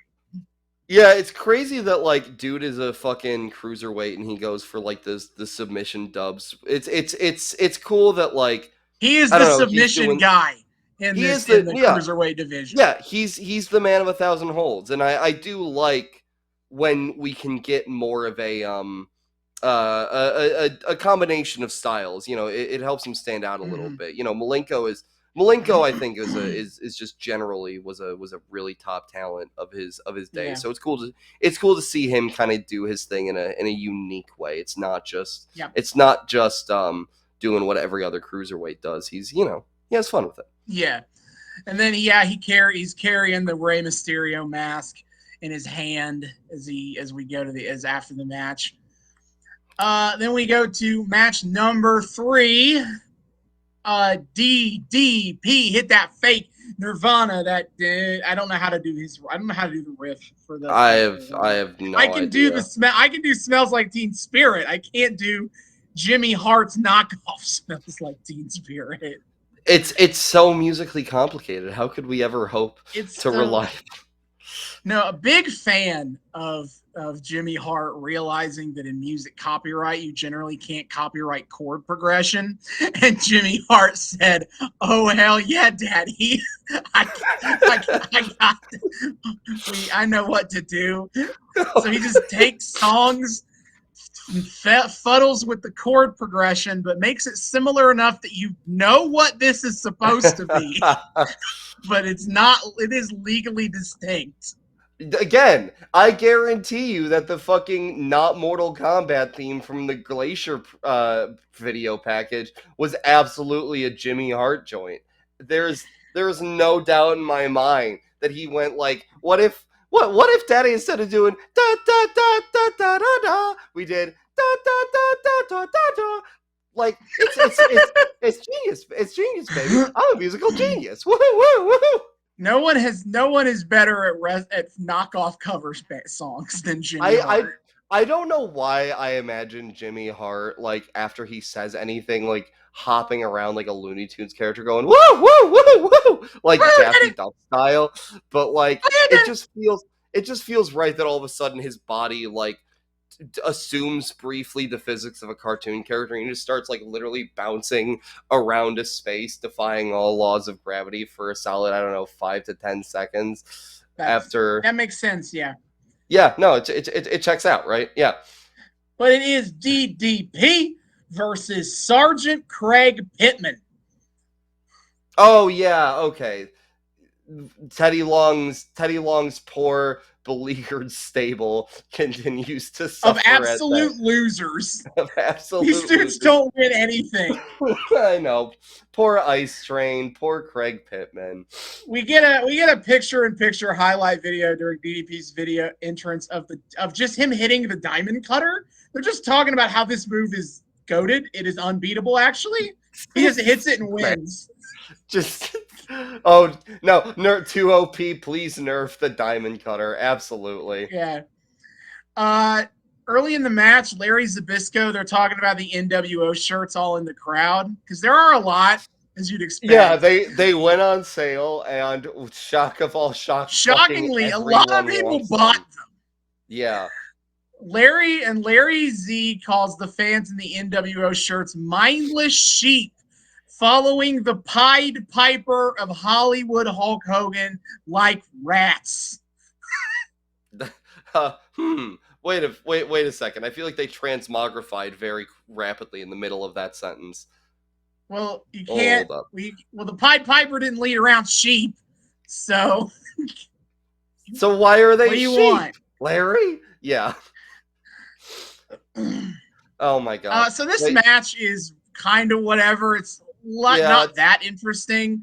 Craig Pittman isn't that good of a wrestler. That's in ring. He's really whatever. You think he and Ice Train tried to? The reason Teddy Long left WCW is because he and Ice Train muscled him out because they felt like he wasn't raising their stock at all, and then they got him out, and they're like, "Yeah, now we can shine on our own." And it's like, brother, look, they kept this guy around because he was one of the head trainers at the power plant. But did not know. Oh, why?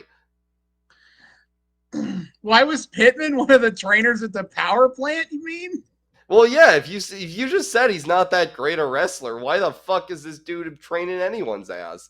I mean, the ability to be a good in-ring wrestler and being a good trainer of wrestlers are two different things. I guess.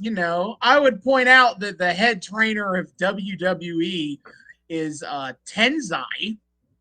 Tenzai is the head trainer.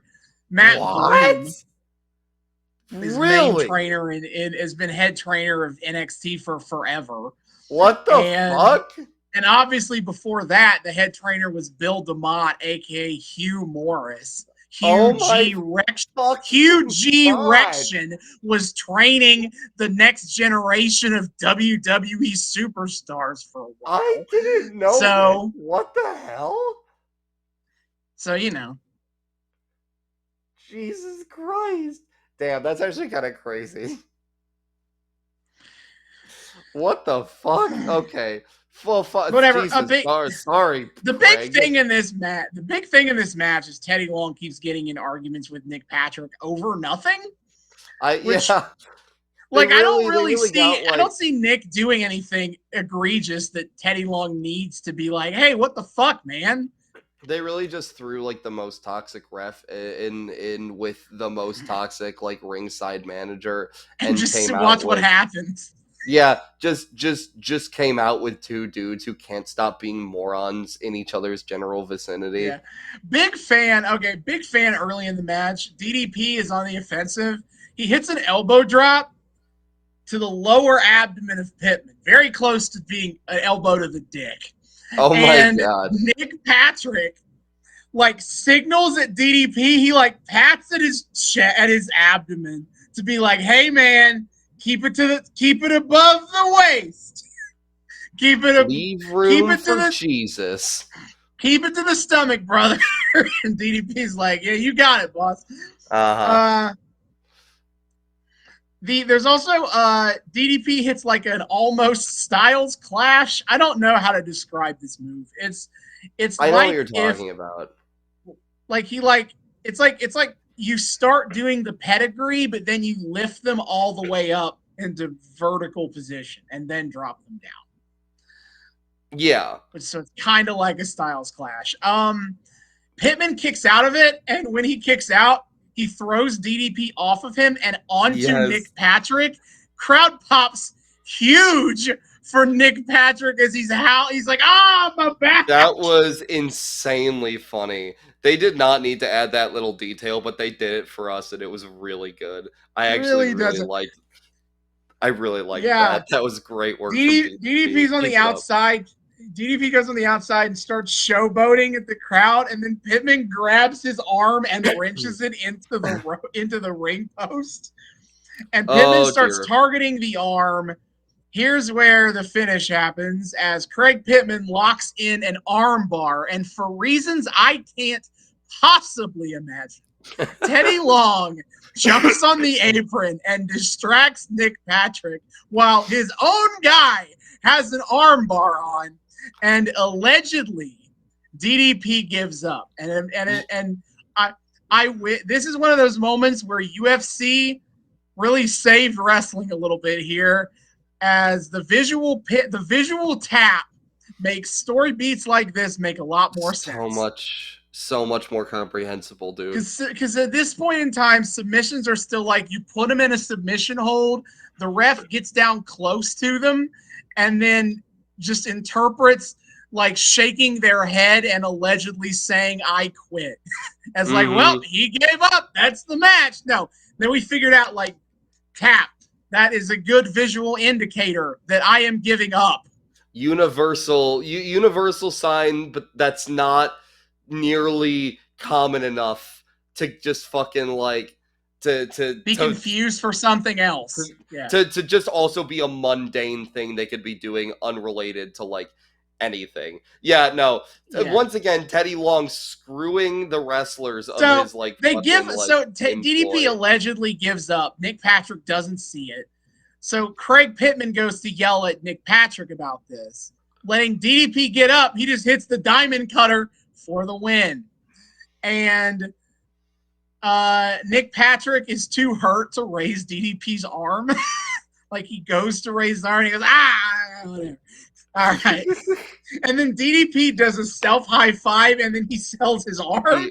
Yeah. It's like, ow. He went, he goes, God, he's so wonderful. He's so fucking charismatic, dude. And then Teddy Long gets in Nick Patrick's face and he's like, my man is blaming me for not winning the match, and this is all your fault. And I was like, brother, no. Again, no, it is all your fault. You're just letting two idiots be idiots in each other's vicinities here. Fuck. And then, after the match, Tony Schiavone interviews Nick Patrick. And Schiavone's like, did you know that DDP gave up in the middle of the match there? And he's like, well, no, I didn't hear it because Teddy Long was getting on the apron. He's like, maybe if Teddy Long kept his nose out of it, I could have paid better attention, which is fair and correct. That is what happened. Nick Patrick actually made a good point here. That feels like he to say. And then Tony Schiavone is like, well, okay. He just zooms past that, probably because he doesn't have a good answer. And he's like, well, this is now the second week in a row of NWO Saturday Night. More on that later. And he's like, I think everyone knows without a shadow of a doubt that you are the mass NWO referee. And Nick Patrick says, nope, it can't be me because I'm in twice as good a shape as that guy. That is, in fact, Randy Anderson, for sure. And he tells Schiavone. That's a tough enough time telling them apart. I mean, they both are mullet dudes. I mean, Nick Patrick looks more like Kenny Powers, and that is how I remember him. That's so specific. I'm just saying, he's got the same mullet. I guess. But then Nick Patrick tells Schiavone, like, those are some heinous accusations, and I want you to remember what happened to the last announcer who made accusations at me. Yeah, they're like leveraging the fucking like a Mean Gene contract situation for this, which is fucking crazy. Yeah. And then after that, feud. Great. After that, we get a recap of Ric Flair getting beat up a couple weeks ago, and Jeff Jarrett heroically taking his spot at Halloween Havoc to face the Giant. Yes. And which leads to our fourth match where Ron Studd takes on Jeff Jarrett. Now, who is Ron I think in Studd? real quick, I think in the flashback, Jarrett called himself an Impact player, which is very funny in retrospect. Hey, yo! Hey yo! In that Now- moment, a seed of an idea was born. Yeah. So who is Ron Studd? Yeah, he is I a had big. that He is a question. big boy. Big old boy. Big Ron Studd. But this isn't what he's most known for. It's not what he came into WCW as. Right now, he's just a big dude because he debuted in WCW as the Yeti. Wait, that's the Yeti? It is the Yeti. Oh my fucking god. His first appearance in WCW was to pop out of a block of ice looking like a mummy and dry humping Hulk Hogan. Truly an iconic career moment. Yes. Then after that whole bullshit ended, he became the super giant ninja, which looks like what you think that looks like. Yup. And then he was this big Ron Studd. Great. That's tremendous. Stud with 2 Ds, specifically. It is. Is he related to Big John Studd? I don't think so, but I do not know. Is he related to my online handle, Professor Studs with 2 Ds? God, I hope not. Probably. For your sake, I hope not. I would be kind of sad about that, NJ and NGL. But after Jeff Jarrett makes his full entrance, Ric Flair comes down to the ring. Yeah. And so, like, they mentioned Flair needing shoulder surgery, and so I figured that was, like, the NWO attack was him being, like, written off TV because he needed I would assume so, yeah. surgery, but then he fucking, like, struts his ass down to the ring. By the way, I need to share that at this point, Kyle had stopped over by the house briefly because he and Robbie were going out with some of our friends tonight to do stuff, and Kyle was utterly appalled by Jeff Jarrett's outfit. Like, oh yeah, like, this stringy ass shit. I go, that's Jeff Jarrett, and I kind of like, I'm used to old school Jeff Jarrett's weird ass get up, so I'm not fazed by it. But Kyle just kind of looks in disgust and is like, I hate that, and I went, oh yeah, it is fucked up, isn't it? Jesus, you just get desensitized to some messed up shit at some point. Oh, baby. I do. So Ric Flair comes down to the ring. He just makes Ron Studd get the fuck out of the ring. Yeah. Again, we have a match to do here. Ric Flair does not give a fuck. Oh my god, fuck off. He is like pointing at Jeff Jarrett to strut. To do his strut. And Jeff Jarrett's like, oh, okay. And he does the Fargo strut. Da-da, he does. And then Ric Flair asks Randy Anderson to take his jacket. And he takes the jacket, and then Ric Flair hits his Flair strut, and then woo, and then we have a strut off because both of them do their strut at each other again. Ron Studd is just standing on the outside doing nothing. Yeah, right now. Ron Studd is wondering when the fuck his match is gonna start. Here. I know. Dude got immediately fucking buried in a matter of minutes by a strut off. But I noted that the crowd is booing the fuck out of Jarrett and cheering big for Ric Flair. Oh, no. Which I don't think is what they wanted because I don't think that was where the story... They're trying to make Jeff Jarrett the heir apparent to the Four Horsemen. Because, spoilers, he's going to join the Horsemen. And so this is, I think it's a little unfortunate. But anyway, Ric Flair gets all up in Jarrett's face. Everyone, the announcers think that Flair is about to, like, attack Jarrett. And I don't understand where that comes from what we've seen. Like, because, again, Jarrett's whole shtick since coming back to WCW is the NWO sucks, Ric Flair and tradition is awesome. So why would Flair be mad at Jarrett right now? Why would he attack Jarrett? It goes how you think it goes. He shakes his hand instead. Like, of course he does. And then Flair just leaves and is like, oh, okay, I guess we can do the match now. But who cares? The match is basically a squash, which is hilarious when Big Ron Studd is so big.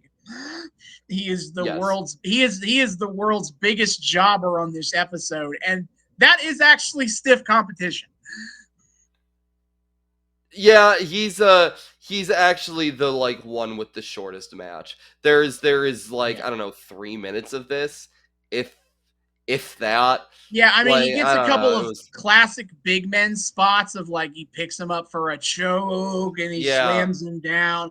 But then like Jarrett hits one suplex and then the figure 4 and wins. Yeah, So no. that I mean, ends that. we don't have time for fucking Ron Studd. We had a dumbass Ric Flair strut competition to hold that absolutely failed to get fuck Ron Studd. absolutely failed to get Jeff Jarrett over. We're doing important work here. Get the fuck out of here, Ron. But no, So after we need to make room to start hour 2 with real fucking stars like Roadblock. Hey, we're not there yet. Hold your horses. So Shivani does the interview with Jeff Jarrett, and Jeff Jarrett's like, "We are 6 days in counting, the big bad giant," and he's like, "It's time for Jeff Jarrett to put up or shut up. It's time for WCW to start playing some offense instead of defense. It's time for anyone who's ever watched Ric Flair, who respects Ric Flair, who respects WCW, to start being the hunter instead of the hunted." It's time for you to slap nuts or crap nuts. Hey, we're still a couple years from slap nuts country. Look, we're already fucking doing the Judas effect and also whatever the fuck else that was premature earlier. We might as well just start bringing in all the other shit. Wormholes everywhere. And then Flair comes down again to join this interview. And I did write all this down because I thought it was a good promo. As he wants the NWO to hear every word that comes out of his mouth. Last week, I sat home and I saw a man stand up and talk good about Ric Flair. That don't happen a lot. Being honest, all right? Yeah. In our sport, we don't cry. We don't ask for forgiveness. We just keep on keeping on. And sometimes we get so good at what we do in life that we take everything for granted. So the NWO, I want to tip my hat off to you. You outsmarted the Horsemen. You outflanked us. And worst of all, you played the game dirtier. And thus far, you've won. But starting Saturday night, when I get off that operating table and go to Las Vegas to stand at Jeff Jarrett's corner, everybody in the NWO, remember, for every ounce of blood, for every stitch I take, the day I can get back in that ring along with a man like Jeff Jarrett and the Horsemen, we will kick the NWO's ass. Woo! Woo! If Eric Bischoff were we are going to be together on Saturday night all night long. Woo! Man, I'm glad they have like one Saturday show they can actually like hype up for real with the existence of pay-per-views, because like they keep trying to act like WCW Saturday Night is cool, and I feel for them. They had the audacity earlier on an ad they did in episode for Saturday Night to fucking. And I'm like, we don't care. They had the audacity to say that it was the #1 wrestling show on weekends, and I was like, I feel like there should be a big ass asterisk there because it is the only wrestling show on weekends. I don't think who are you beating for that? Shotgun Saturday Night? Is that started yet? Is that Superstar still airing in 96? That like who is your competition for that? Damn, if Saturday Night did beat like Superstars, I might actually like question reality. If that were part of the 87 weeks, I might be a little like concerned for, I don't know, history. But yeah, man, if Eric Bischoff were a real one, he'd follow up this quite strong promo with like a month's worth of medical documentary about Ric Flair's shoulder stitches or You're whatever. Damn right. But to really when I was build talking the earlier about how arc. how WCW has an answer to the needing a leader, but they don't want to go with it. It's Flair. It's Ric Flair. This crowd adores the NWO. But if there's one person who they love more than the NWO, it's Ric Flair and the Horsemen. And if you want to talk about the soul of who's going to stand up and be the heart and soul of WCW to fight back against these invaders, who the fuck is more representative of WCW, of history and tradition of the NWA than the Horsemen? Yeah. And the crowd loved these guys because that Southern wrestling audience never turned on the Horsemen. They never liked Hogan better than they liked Ric Flair. You could have easily positioned Ric Flair as the kind of leader point of the end of the fight back against the NWO. But Eric Bischoff didn't like Ric Flair. Didn't think the Horsemen were worth a shit because that was the exact kind of old Southern wrestling crap he didn't want in WCW. Oh my God. So he refused to give them that position as top baby faces in the fight for WCW. Unironically, that kind of explains why War Games sucked so hard. Because like you put the fucking Horsemen, you put the Horsemen in War Games, which is like their jam. That is their bread and butter to for the faction war against the NWO. You took out two Horsemen, which from a booking perspective, I don't dislike. I liked like the thing of putting Luger and Sting in there, and you could have done a lot more with that. We've gone there, and but like the fact that you only had 2 out of the 4 members already tells me there's definitely some disrespect there. And then the match fucking sucked because it lasted for all of 5 minutes. We did when it actually started, it lasted all of 5 minutes. We did fucking Sting, real Sting, fake Sting shenanigans, and then the Horseman / Luger proceeded to get systematically slaughtered, and that was that. Like, there was such a clear way to go about this, and it's actually kind of blowing my mind hearing you say this because, like, I just assumed this is what they're going for. They keep talking about a leader figure. Here's Flair. Well, bada bing, bada boom. And they've already established the Horsemen as, like, the anti-NWO. So, like, this is pretty obvious. And even if they bungle it at some point, I'm sure that's what they keep trying to do. But to hear that that's not even, like, what was being played at here is fucking crazy. They get consistently put against the NWO, but just for the NWO to beat their ass. Yeah, systematically slaughtering them like they did at fucking War Games. Like they're just gonna, and it's just gonna keep getting worse and worse and worse over time of making the 4 Horsemen look like jokes. Because Bischoff ultimately does not care about them the same way he cares about the NWO. Yeah. Jesus Christ. Oh, pain. And WCW fans will be ride or die for the Horsemen until the fucking company dies. Seriously. Like, and then I'm sure they went ape, and I'm sure they even fucking went ape when the invasion started to happen, and I'm sure that shit fell apart pretty quickly. But I have no doubt, these people are crazy diehards. The answer is so obvious, but Bischoff is a hack who hates good things, so fuck you, I guess.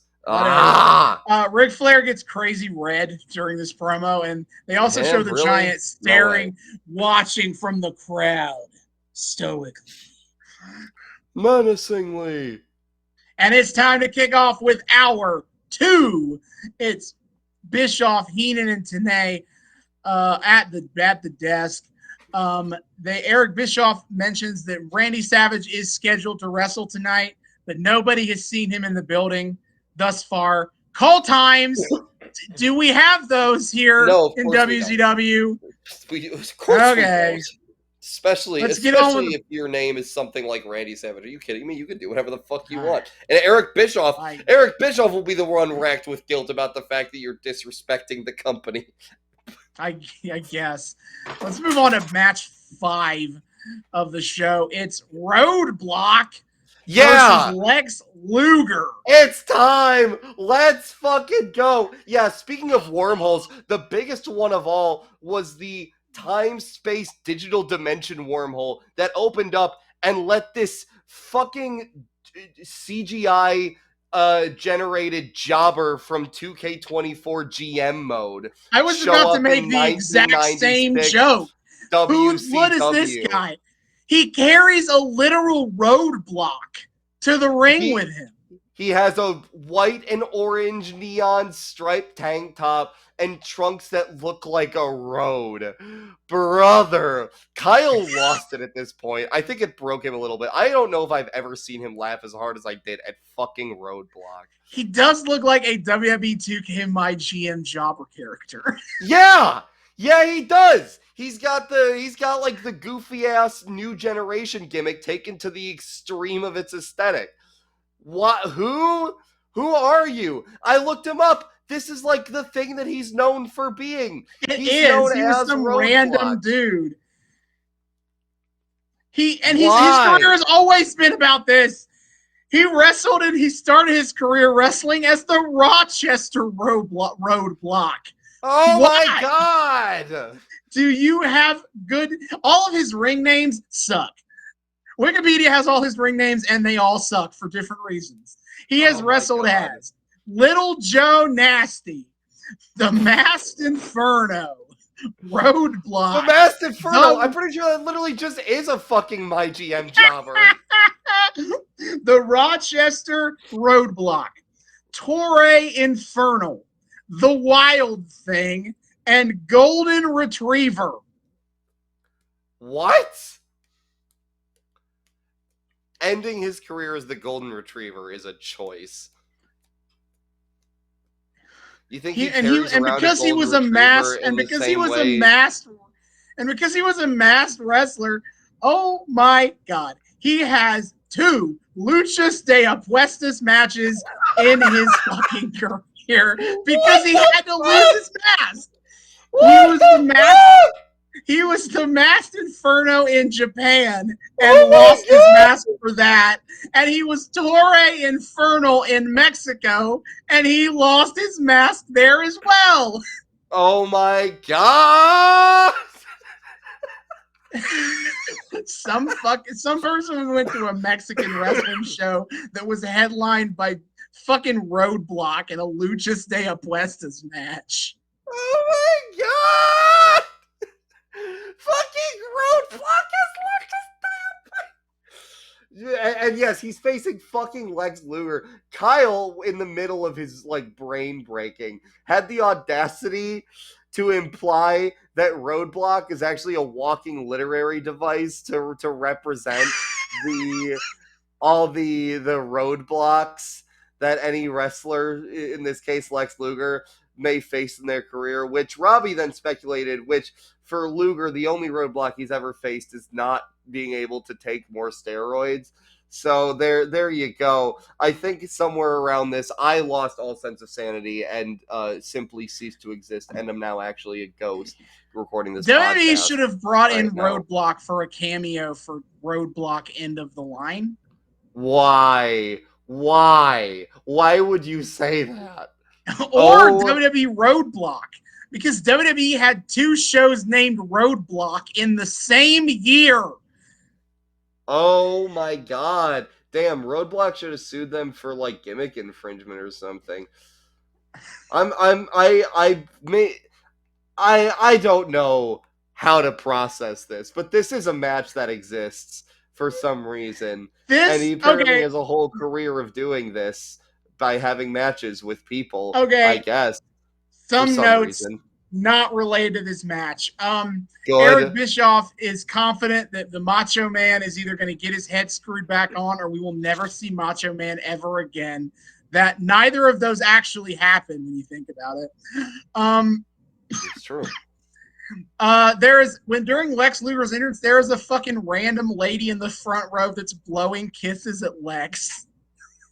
Of course there is. Oh, brother. Oh, man. Oh, she So, wants that total package. I mean, the match is mostly Lex Luger beating the shit out of Roadblock.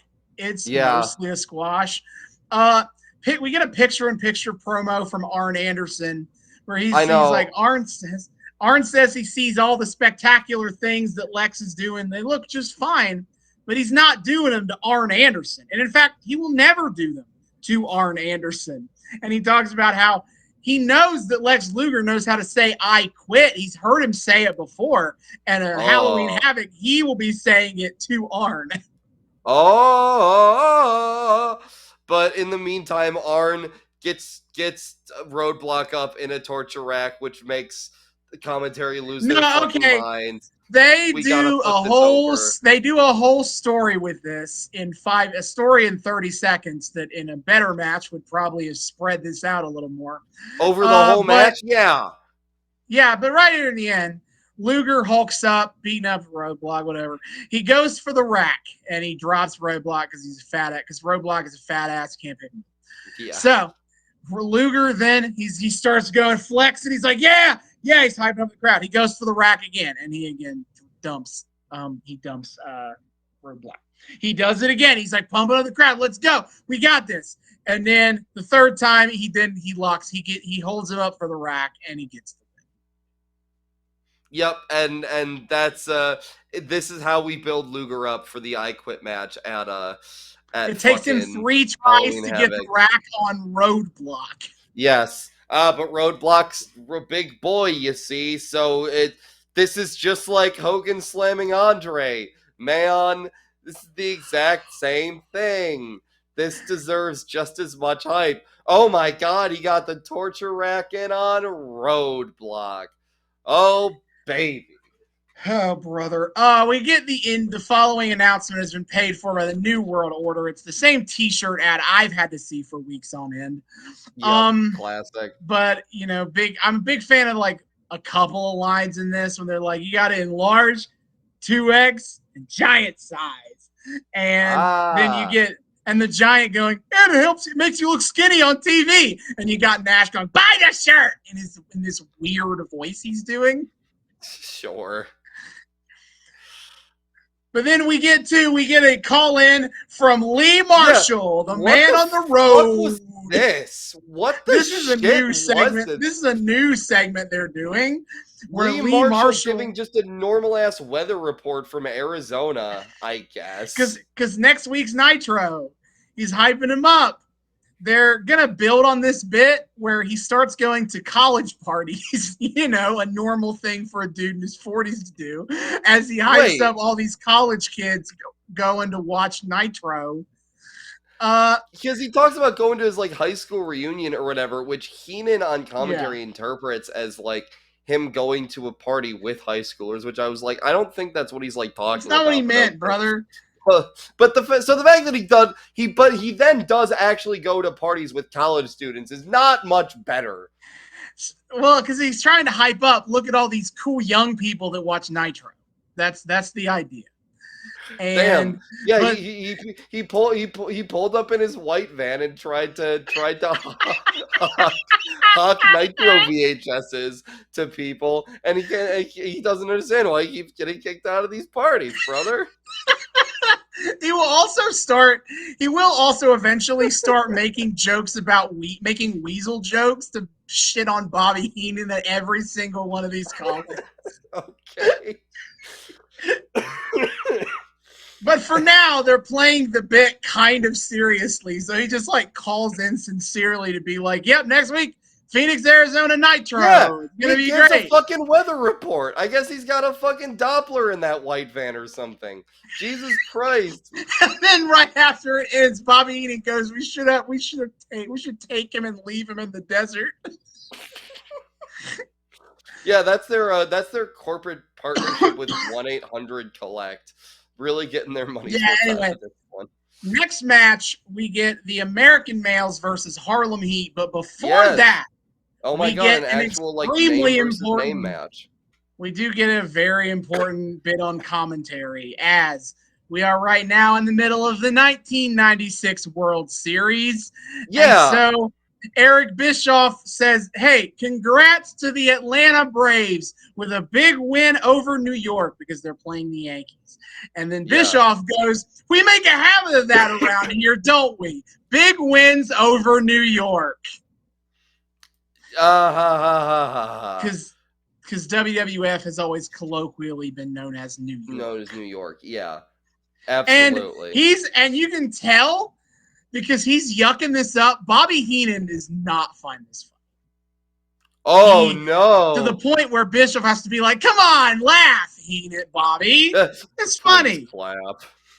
Like, because I don't think Bobby Heenan ever really liked all the jabs of the WWF, because he had a lot of respect for Vince McMahon and having worked in that company for a decade. But yeah, fair. So it's like, those kind of cheap little digs he did not appreciate. Seriously. Which I get it. You know, he didn't leave WWF on terrible terms or anything. Yeah. So it's like, I'm sure he feels like enough loyalty to the WWF to think that this is kind of shitty and Bush League to be doing. Damn. By the way, though, so Bischoff spends a lot of the American Males Harlem Heat match talking about baseball. Yeah, and what? Because this is funny. This was funny. I looked this up. So the 1996 World Series was the Atlanta Braves versus the New York Yankees. And this episode of Nitro is airing the same day as Game 2. Where the Braves win 4-0 and take a 2-0 lead in the series. It's a best of 7. It's best of 7 if you're not aware of that. Would you like to guess how the World Series ends in 1996? Is it 5-2 Yankees? It goes 4-2 Yankees after the Braves win the match on this episode of Nitro. The Yankees will proceed to win 4 consecutive games and win the World Series. That's fucking awesome. It feels kind of indicative of it kind of feels very indicative of the Monday Night War, if you think about it. Yeah, god damn. Yeah, they beat New York. Georgia Comes beat back New with York, a vengeance on that one, and just fucking murders them. Absolutely. Damn. Bischoff really created a beautiful bit of accidental poetry here. Oh, baby. Yeah. And cursed everybody in the process. That's funny. Yeah, I thought that was very funny how he's like shit talking. He's really talking up baseball as a proxy to shit talking WWF. He, in fact, during the match, he talks about the point spread. He's like, I just love a big point spread each and every week. Mm-hmm. Thank you. Yeah, talking about his baseball betting, I guess. Of course, he's talking about baseball. Yeah, he's a big fan. So then, American Males versus Harlem Heat. I wrote yes, no, because I don't think I've ever mentioned this. The Harlem Heat theme, especially these earlier versions, you can really hear lyrics where you can hear a voice in the track go, yes, no. Oh, I haven't caught that. It's not super easy to hear. You should maybe next time kind of hear it, look out for it. Fun thing is that in the WWE, when Booker comes in, obviously he's using the Harlem Heat theme.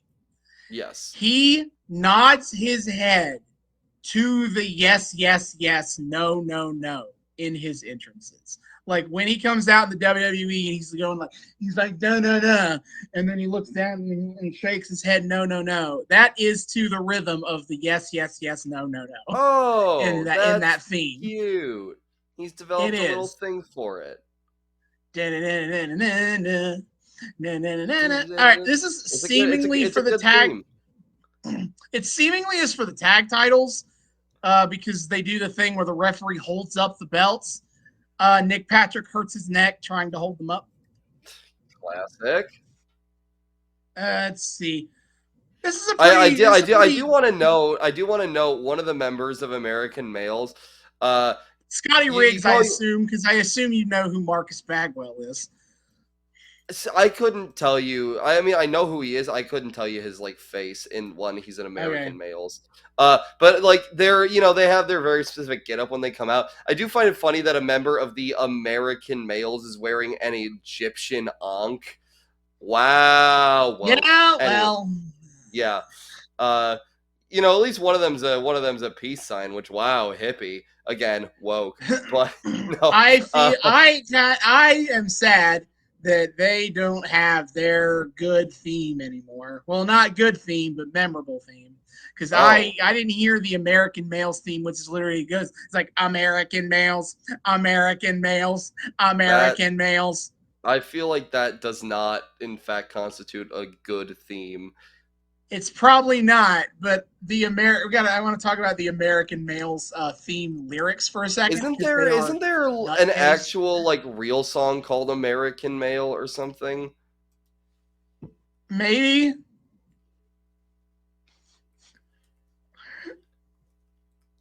I feel like no.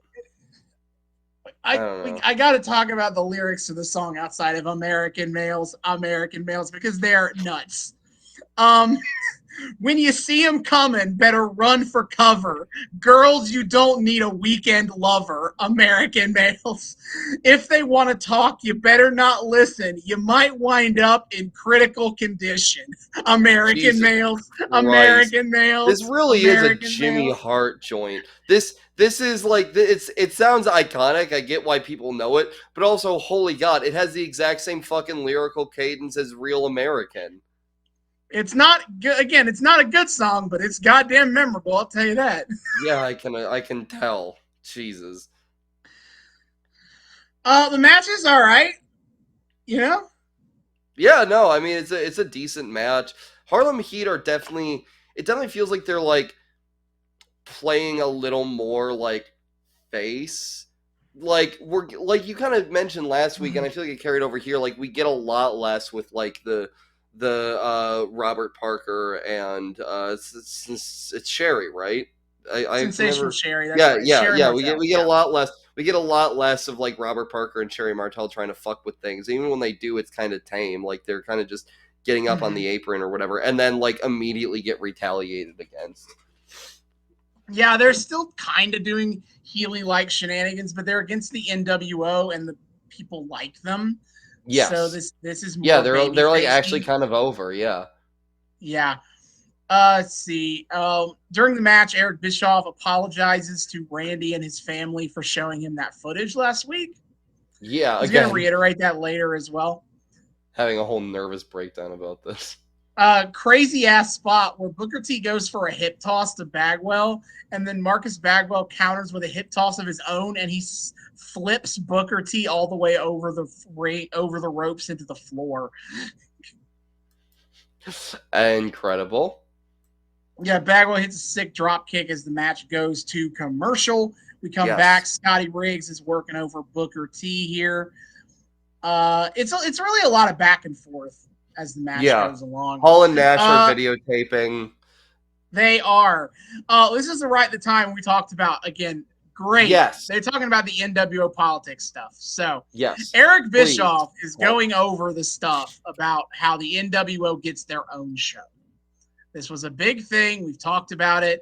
And I assumed that this was just going to be quietly dropped because nothing ever really pays off, not in a real way.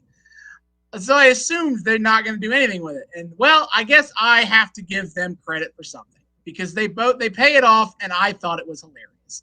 Because Eric Bischoff is like, well, the NWO said they want their own show, so I gave them WCW Saturday Night. Twice a month.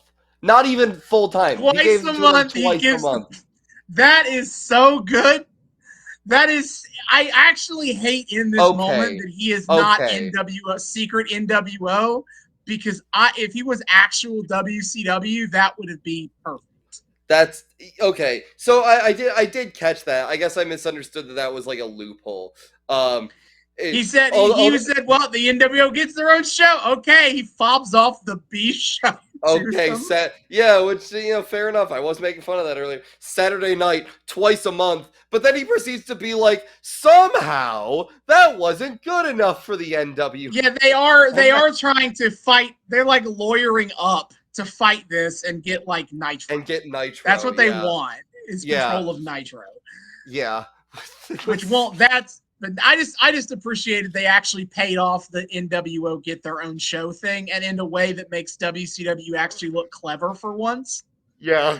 Because they're like, well, I mean, you said admitting you that their wanted it. show sucks, but at least it is kind of funny. Is WCW Pro still on air? Could they have fobbed that off? Somehow, I don't think it is. I just love them being like, well, I mean, you said you wanted a show. Here you go. You can have it. Twice a month. But yes, in National Hall are here. They're filming again. Yeah, because they're also noted. Harlem Heat. They're also wearing the fucking Harlem. They are wearing they're wearing the nose tape. Yeah, that Harlem Heat wears.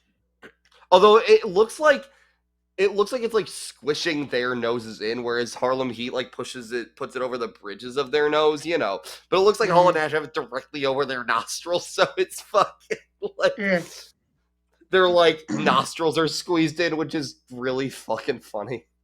Yeah. Now, and then Booker T hits a big forearm to Bagwell and then goes to the top rope. Booker T hits the all-timer flying nothing as Bagwell counters with a drop kick. They do a hot tag to Stevie Ray and Scotty Riggs. Scotty Riggs going to town 2-on-1 against Harlem Heat. Scotty Riggs hits a big back body drop. Booker T breaks up the pin. The American males hit a double drop kick on Stevie Ray. Now, Bagwell is arguing with the referee about something, probably he needs to get out of the ring because he's not a legal man.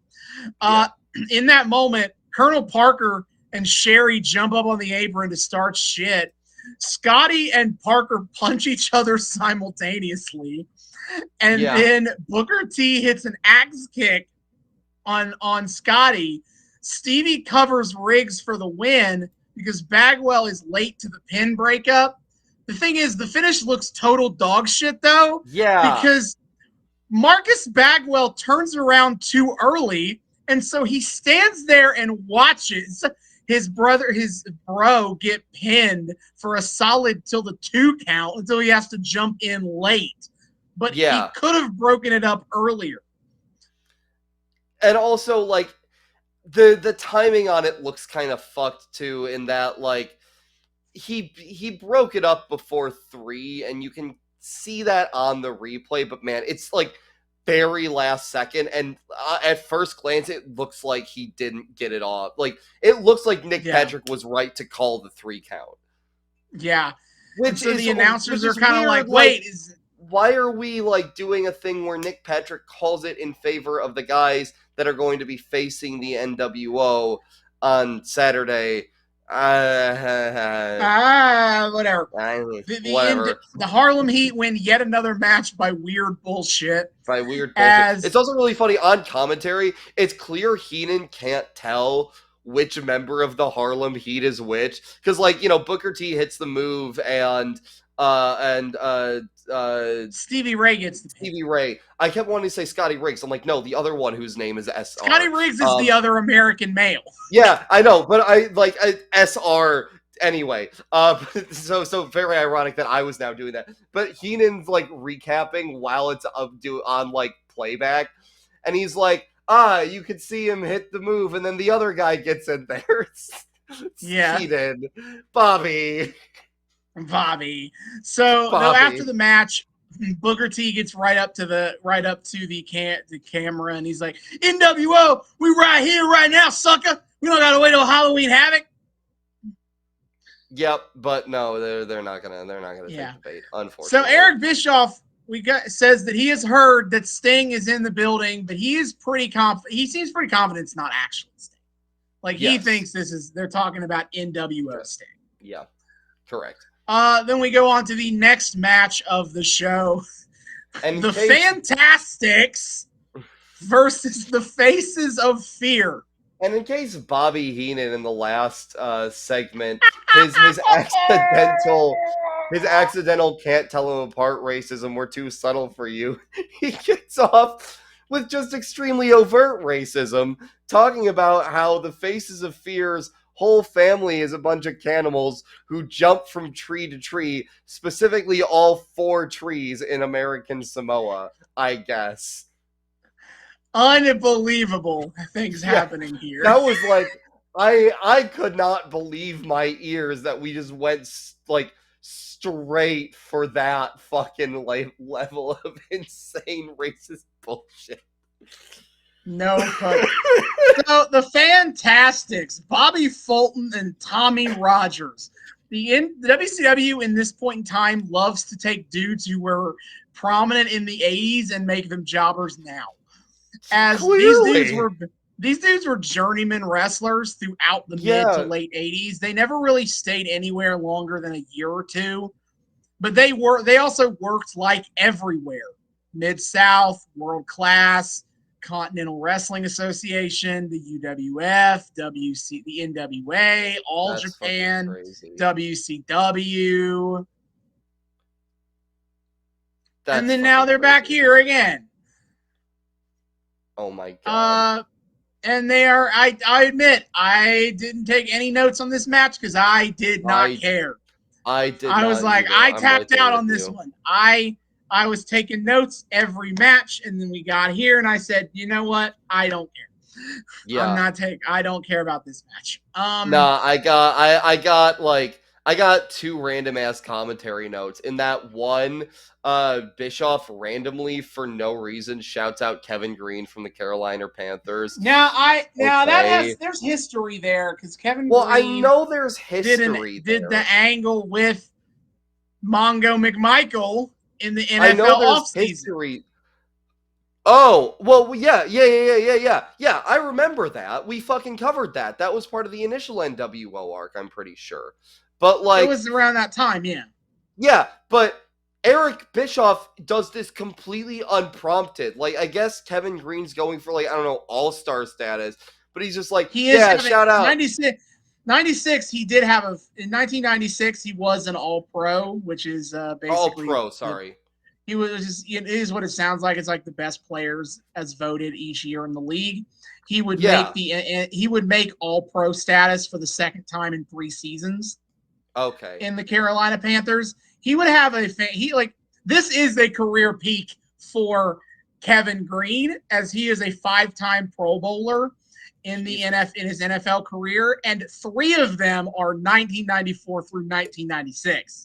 That's fucking crazy. So, but like, it's apropos of nothing. Like, the best I could gather is Bischoff being like, "We love you, buddy, and we hope to see you back here real soon." Like, him just randomly trying to manifest another like Kevin Green off-season appearse. I don't think he even does. I don't know if he does or not. It came the fuck out of nowhere. He just does that. Okay. To be fair, he does make appearances in WCW in 97 and 98. Well, now, there we go. His career, his pro wrestling career does come to an end here, as both the 49ers in 97 and the Panthers in 98 would add a stipulation to his contract that he was not allowed to wrestle. That's really funny. Because, of course, they don't want their all-pro defensive linebacker to be fucking around in a wrestling ring in the off-season. What if he gets injured? Yeah, fucking really. It is for the same reason. It's for the same reason that Adam Pac-Man Jones was contractually not allowed to take bumps when he appeared in TNA. Now, that didn't stop TNA from putting the tag titles on him, despite again not allowed to take bumps. That is levels of that doesn't work for me, brother. That I've never seen before. We've reached legendary status. Fucking Pac-Man, NFL football player Pac-Man Jones canonically tag champions with R-Truth, where he wasn't allowed to take bumps because R-Truth had to work the entire match, tag match by himself. That's awesome. That's actually kind of awesome. Look, you add R-Truth to anything, and all of a sudden becomes a little bit better. So it's goofy, sure. And they got the belts off of them by having the future Xavier Woods just replace Pac-Man Jones on the team, and then they just had a regular tag match and lost the belts. There we go. Shit. Damn.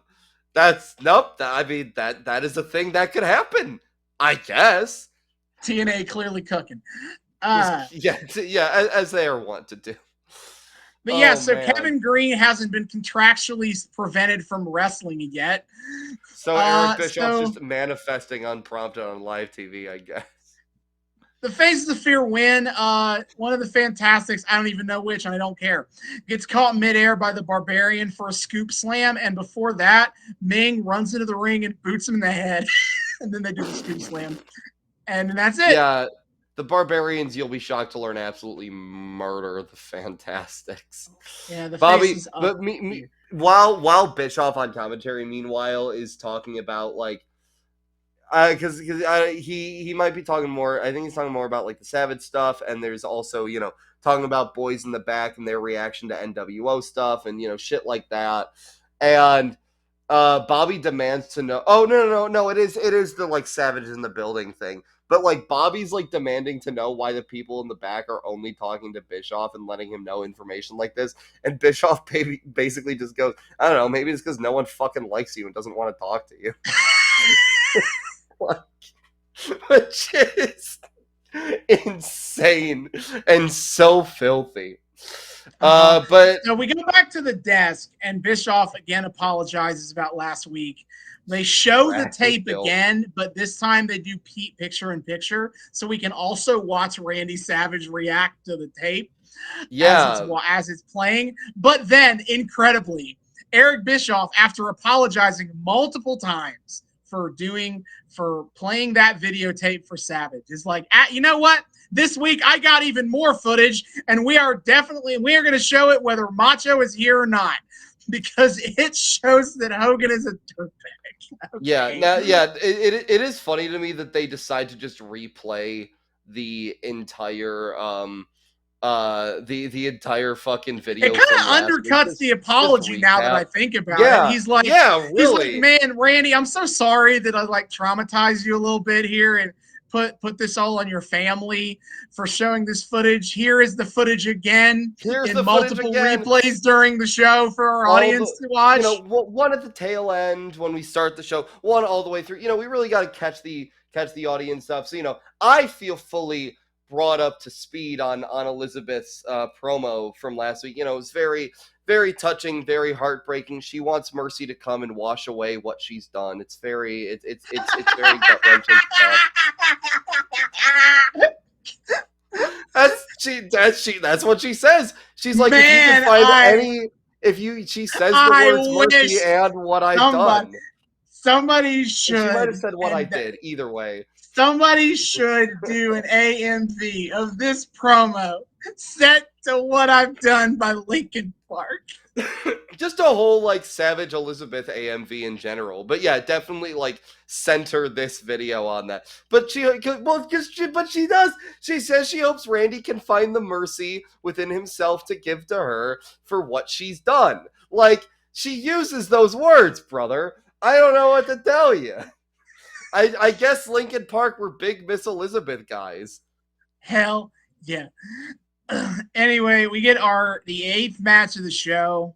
It's JL, which is Jerry Lynn in a mask. Oh, that's Jerry Lynn? It is Jerry Lynn. What the shit? ECW legend and AEW producer, Jerry Lynn. What the fuck is he doing here? Well, not much. He's playing JL himself in a mask. To get beat up by Jeff Farmer, who doesn't come out to the NWO It's the man called Sting. Yeah, he comes out to the man called Sting. Okay. Which is rip in peace, because that's the last time we're ever going to hear this theme.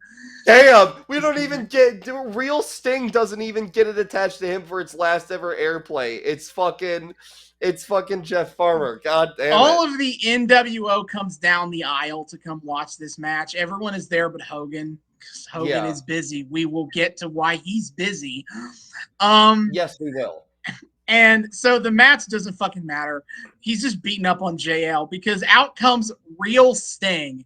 And I think Bischoff does a horrendous job of selling this, by the way, because he's like moaning about how like, yeah, they said Sting is here, but this isn't real Sting. And then real Sting does show up and Bischoff is still kind of low energy, yada-yadaing stuff. Like he doesn't appropriately react of like, seriously. oh, what the fuck? Real Sting is here. Hold on. Heenan's selling it a lot more because he's like, oh no, is he here to join the NWO? Like Heenan's just fucking guys. He's wearing black and white. That's NWO colors. Oh, can't wait for months of that. As he is in a Proto Crow kind of makeup. It's not a full face makeup like he does with the Crow, Correct. But it is a white base. And he's got like black lines down in the center of his thinnest eye. little black lines. His mouth and chin are still not painted, which is a weird decision. And he's in a leather trench coat. Yes. So we are close. We're starting to get there. He's still got to let his hair grow out a little bit more. Yeah. So he just shows up to beat the shit out of fake Sting. Pretty much, yeah. Absolutely annihilates this guy. NWO just stands there and watches this happen. They don't care.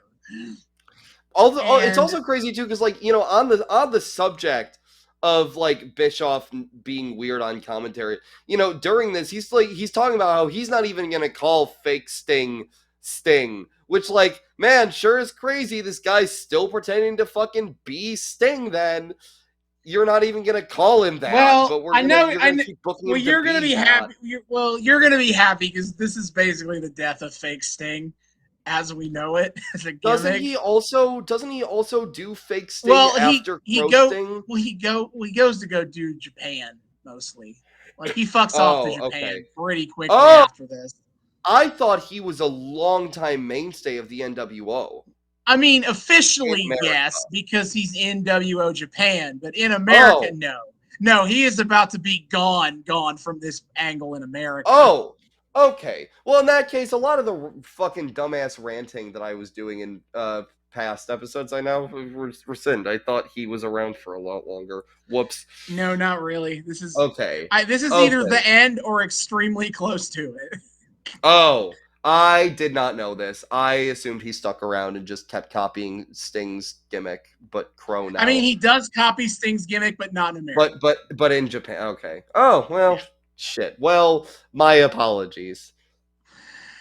Okay, so after, again, the announce team has learned nothing as they confidently assert that Sting wearing it black and white is super definitely NWO for life, guys. I know, we felt so bad for falsely accusing him, but this time we're on to something. Oh, man, you guys could, okay. Guys. The NWO get in the ring, and Ted DiBiase wants to give Sting a warm welcome aboard. Because whether WCW realizes it or not, the NWO is taking over. That is a fact. And they want Sting to join them. And he's like, hey, it's not like joining other organizations. If you join us, Sting, you're like family. Okay, head for the hills. Always the most toxic. When you are interviewing for a company that says that you're like family here, like toxic, get out. Not gonna work. It's like we're not like other companies and you're waiting to hear like we offer comprehensive benefits or a great 401k or even like a radical amount of like wage equity or wage parity with the people in management. Nah, fuck you. We're a family. Yeah. And then Kevin Nash gets on the mic and he's like, to quote my favorite American poet, Jim Morrison. You think he's like the singer of the Doors? That's the singer of the Doors. For you guys. To be fair, I googled him because I don't know real music very well. Yeah. I googled him, and to his credit, he is listed as a songwriter and a poet. So like, hey, there is something to that. Yeah, you but to quote the poet, it's time for him to break on through to the other side. You think Kevin Nash is like? You think Kevin Nash is like insecure about getting made fun of for the adjective thing. So he keeps just like trying to sound like he reads books for real, you guys, and that's why That he's would be doing funny. this shit. I hope that's And then true. Scott Hall takes the mic. He has some questions for Sting because he's been carrying that WCW banner for 9 years. And he's done a good job. But what does he have to show for it? WCW tells you to stick it. We're taking over. And with you, there's nobody stopping us. And he's telling Sting about how if you be NWO, you're NWO for life. And so Sting takes the mic. And he looks over at the fake Sting. And he's like, that right there is your cheap imitation. You get what you pay for, don't you? The real Sting may or may not be in your price range. But the only thing that's for sure about Sting is that nothing's for sure. And Sting pieces out of there, and that will be the last we hear Sting talk for over a year. That's fucking crazy. That's actually kind of nuts. when he fully finishes does the crow. He's going to become a holy mute, shit. So. That's kind of nuts. So it's kind of funny. I get that they are unfairly just assuming Sting is NWO, but I mean he's keeping his options open. Yep. No, right now it is very funny that he's like, yeah, he basically is like, I'm too expensive for you. Fuck off. I see how much you paid for this fucking loser. Yeah. You can't afford me, brother. That's so good. Honestly based. Get him out of there. Yeah. So Sting, the commentary now notices that it's not a yes, but also not a no. They don't really know what to make of it. And the NWO is just mugging in the ring, acting like they've got this baby in the bag. It's very funny that they have this fake Sting, but also they do want real Sting. And in fact, when given the option, Jeff Farmer can take a fucking hike.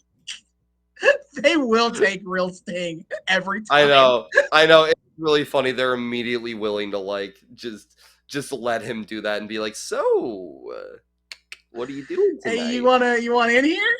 Yeah. Hey, we saw you from across the ring and really like your vibes. No. Oh my god. All right, time to write some fan fiction. The NWO is like a swingers polycule. No. Oh god. Oh no. God damn. Smut of all the wrestlers you most didn't want to read smut about. God. Oh no. Look, we already have the Hogan sex tape. I don't need Hogan /fic on top of it. Fuck me. I'm going to have to go on AO3 and actually look if there are Hogan /fics, because now I'm kind of curious. Surely there's hate sex fics with him and Savage. Surely. Oh god. And then there's a big crossover with the Shield. Of course. Because there's gotta be. I'm sorry. Is that hitting a little too close to home for you, brother? It is a little. No, you keep that old man Yowie away from hot young twink Yowie. I don't know. Maybe Seth Rollins is really into a good zaddy. Who's to say? I am to say that that's not the case, and I don't want it. So now we have a problem, motherfucker. We absolutely do. You see that you hear this fucking guy? Oh god. All right, there's not very many Hogan ship fix here. Good. Apparently one person wrote Ed /Hulk Hogan, so there you go. Thank you. Okay, hold on. I gotta find out. I gotta learn how many. I'm seeing Brett /Sean tagged here. How many fics of that specifically there. That I wouldn't be surprised if we had a few more of those. 142. Holy shit! Like, I know it's not like a whole lot in the grand scheme of fan fiction, but Jesus, I feel like that's a lot for firmly 90s wrestlers. That is a lot. 90s wrestlers, yeah. We're speaking relatively here, and relatively, that's kind of fucking insane. Yes. Okay, anyway, back to this. Eric Bischoff gets word that Randy Savage is here. He is here. He has made it to the building. Randy Savage showed up 10 minutes before the fucking show ends. Fucks off from the commentary desk, leaving Heenan behind. Heenan and Tenay behind, so he can go find him, which is really funny. He's like, oh shit, Randy's here, boom, and it's just gone. Out. Not a second word. Out, yeah. Yeah, so Chris Benoit comes out because the main event's supposed to be Chris Benoit versus Randy Savage. So, Benoit comes out for his match. In this one case, thank God, WCW decides to be squirrely with its, match announcing. And then Randy Savage's music hits. And Randy comes out in the most pure black getup humanly possible. Yeah, the Macho Taker is here. He looks like he stole heel Hangman Page's wardrobe. He looks like the fucking Undertaker, dude. He's in all black with a tassel jacket, a cowboy hat, and rounded black glasses. Yeah, but the roundest brim cowboy hat I think I've ever seen Randy Savage wear. And Bischoff, having learned nothing from last week, runs up to Savage and is like, Randy, I got this footage I need to show you. Of course he does. He feels so bad about it, dude. And this was kind of insane. I enjoyed this a lot in a way that I enjoyed really shitty, dorky stuff in wrestling. So we cut to the set of Three Ninjas High Noon at Mega Mountain, the fourth and final Three Ninjas movie, an adaptation of, actually, I think the video game might have come after the films. Hold on. I know there are video games. Not sure which came first, the movie or the game. Either way, they are fucking martial arts movies. And Hulk Hogan is the star of this movie, of the fourth Three Ninjas movie. Yes. And we cut to the set, and Hulk Hogan is talking up how he is the, Hollywood star. He is the king of Hollywood, brother. And when a random fucking bit of text pops up on the screen with an arrow pointing at him saying Hulk Hogan, King of Hollywood, which is really funny. And he goes up to actual director of this movie, Sean McNamara. Yup. And he's like, brother, I got some things I got to run by you. And he's like, well, first of all, my schedule was very busy. I got other things to do besides doing your movie, brother. Dude. and then he's like, because I'm the king of Hollywood, brother, is this movie will not be 1 penny, 1 cent, over $1, over budget. And so to make sure that happens, the NWO is taking over the production of this movie. And Sean is like, what are you talking about? What? And then he's like, don't worry, the Giant will be relieving you of your responsibilities. The Giant is the new director of Three Ninjas High Noon at Mega Mountain. Fucking big dick Sean McNamara out of the director's chair and takes over. It sucks that the Giant does not get IMDb credit as director. Paul White, where's Paul White's directorial credit on Three Ninjas? I demand to know. So after that happens, we cut to the Giant trying to direct a film crew shot.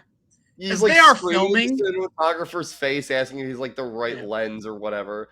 Yeah, as they are filming Miss Elizabeth, because Hulk Hogan is demanding that she look right at the camera and she pretend to tell Randy Savage that she still loves him. Yes. Why are they showing this direct? Why are they showing that this is a fake? I don't know, but it's good. It's fun TV, so it's fun. I don't know. Maybe they had some internal espionage that stole the tapes or something. I don't fucking know. Oh But shit! yeah, And Elizabeth is just like, please stop this. Haven't we done enough? And Hogan is like, no, you get into the camera and you tell Savage, you tell him lead the lamb to slaughter. You tell I want Savage's head on a silver platter. which is but he's also being like he's actually doing a decent job at acting like a gigantic prick to Elizabeth. He's This is great heel work by Hogan. Yeah, unironically, like it comes off like well acted and natural. And I kind of liked this. Like it's dumb and goofy, but it's a fun way to present heel Hogan here. Like that he's like that he's big dicking the production team for the movie he's on and having the NWO take over, then actually having like the Giant like show up. Like that is a fun way to do Hollywood Hulk Hogan. That yes, he's off filming these movies and he's acting like an insufferable fucking prick the entire time. And just like having the NWO do like bullshit shenanigans because people don't want to get like beaten up so they can get away with it. Like, I don't know. It's a great, and it adds something to the fucking home movie aesthetic that like he's Hollywood Hulk Hogan and here he is doing like a behind the scenes doc of how he took over the production of fucking Three Ninjas High Noon at whatever. Like, I don't know. The presentation here kind of works, and I can't even fully articulate why, but it's fun, and something about it just really fits. And Hogan plays it well. He does. So he pulls Liz aside, and he's just yelling at her and berating her for not doing what he asked. And he's like, "You gotta do what I tell you, brother." And Liz is like, "No, you have ruined my life for the second time. I'm not doing this." Which, man, this is such an insane angle to run with a couple that's actually divorced IRL and has been for several years. Like, kind of up on an emotional level. I'm sure Randy was totally normal about this. Yeah. Well, Hogan is like, you know what? He tells the Giant to take Elizabeth to his trailer. And he does this, and he locks her in. And Hogan follows in after them, and he continues to berate her. He like holds her chin and is being really weird and creepy. He's like, "You're gonna learn you don't embarrass Hollywood out there in front of the cameras, dear." Like this is like skeevy now in a way that Hogan is never skeevy. Yeah, and that's part of why I really like this is like it kind of makes it real. It shows. If we're doing it as a behind-the-scenes doc, it shows, like, the quote-unquote real Hogan acting like a non-performative, like, creep, essentially. And it works. Like, he's getting uncomfortably close to her face. Yeah, as she is, like, begging, like, don't make me do this. I'm not going to do this. Like, calling her really, like, condescending, like, names, like, you know, like, girly or I don't fucking know, like sweetheart or whatever. Yeah, and then we cut away to Giant and Hogan just fucking around back on the set. Yeah, and the Hogan is like, well, she needs a little bit more rehearsal time. And he looks right at the camera and he's like, well, now that the Giant has he's direct. He's talking to Savage. And he's like, now that the Giant has my most precious talent, your so-called ex-love, locked in my trailer, I think it's time, Giant, that she gets some acting lessons the Hollywood Hogan way. Brother, what is this casting couch ass shit about to happen?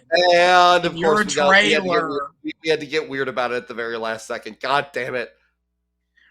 Weirdly sexually charged things happening with this Elizabeth Hogan angle.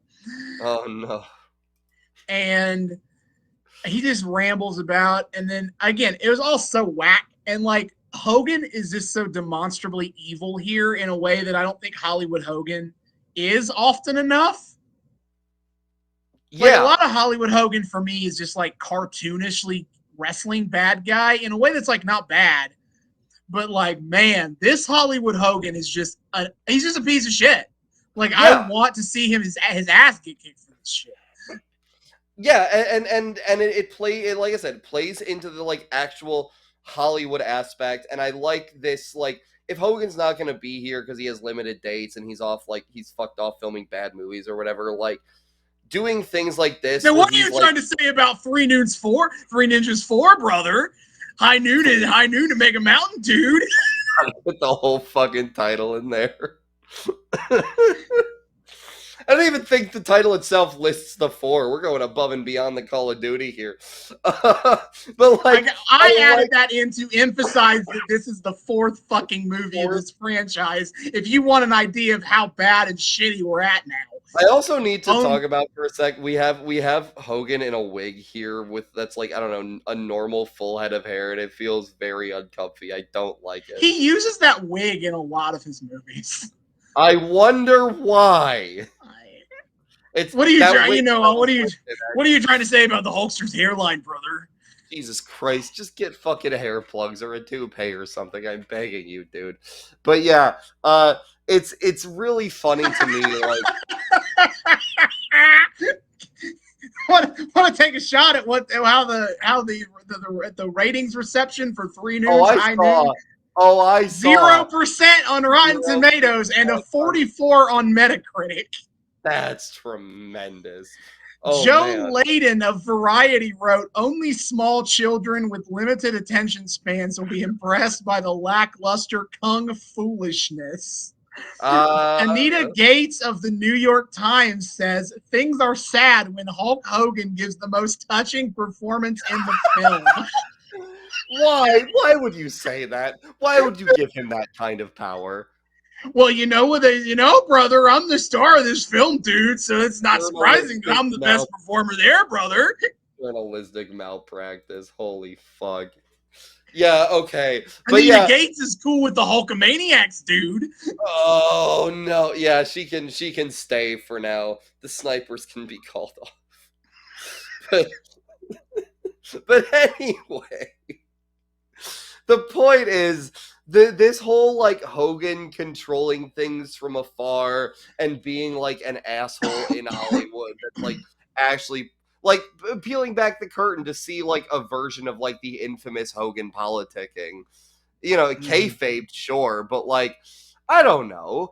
It's something about it works, and I wish they went with this more instead of like cartoony Hogan bullshit. I wish we could have gotten like the real Hogan, again, the quote-unquote real Hogan who's acting a bit more like a normal dude and pulling the mask back to show that the real menace is like the power that he's able to wield as like this big name to like make people do what the fuck he wants. And I don't know. And toss in the fun goofiness of the Giant coming to be like, yeah, I'm directing this movie now. I'm the director.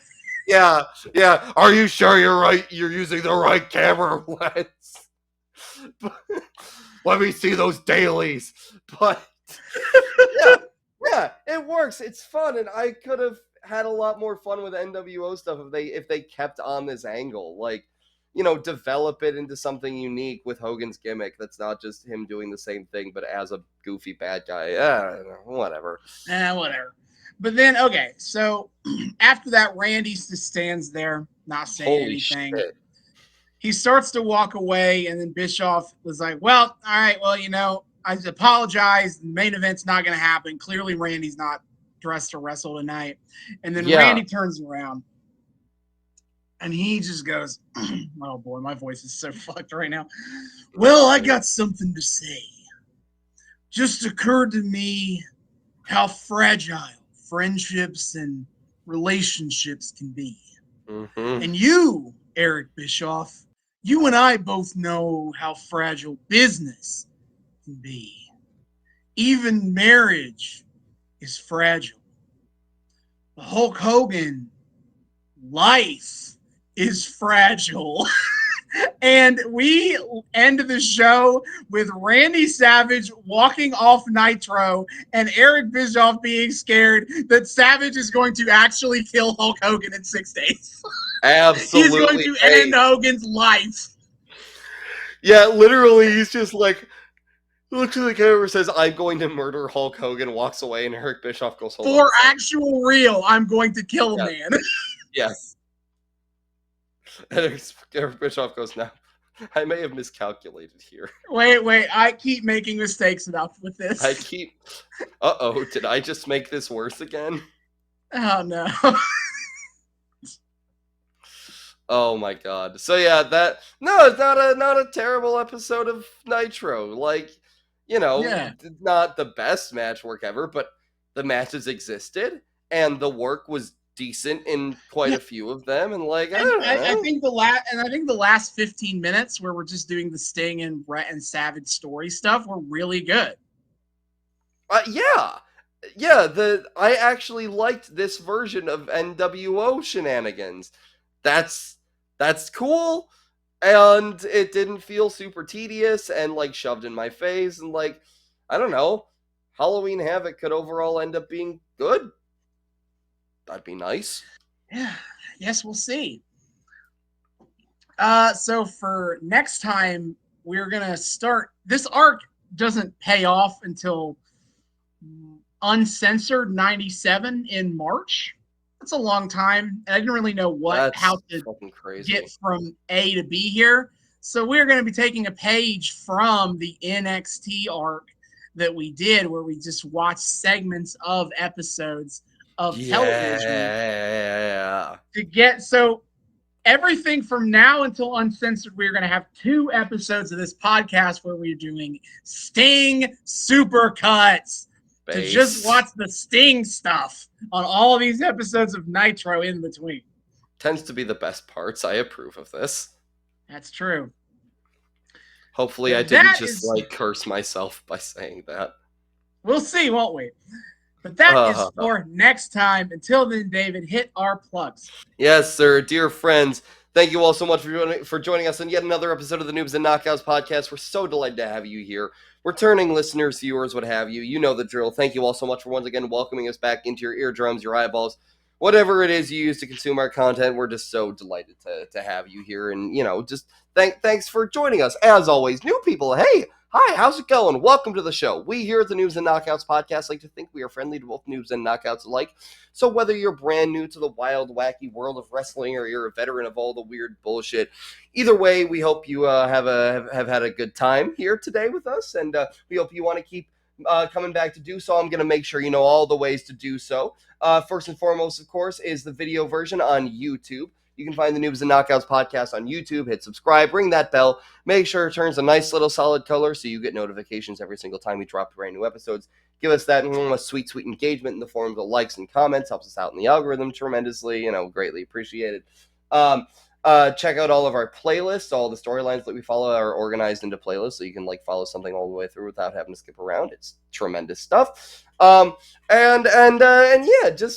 Just come hang out, see our beautiful, wonderful faces, and all that good stuff over on the video version. If you're a fan of the audio only experience, however, we have you covered there. You can find the Noobs and Knockouts Podcast on all of your favorite places to find audio podcasts. Spotify, Google.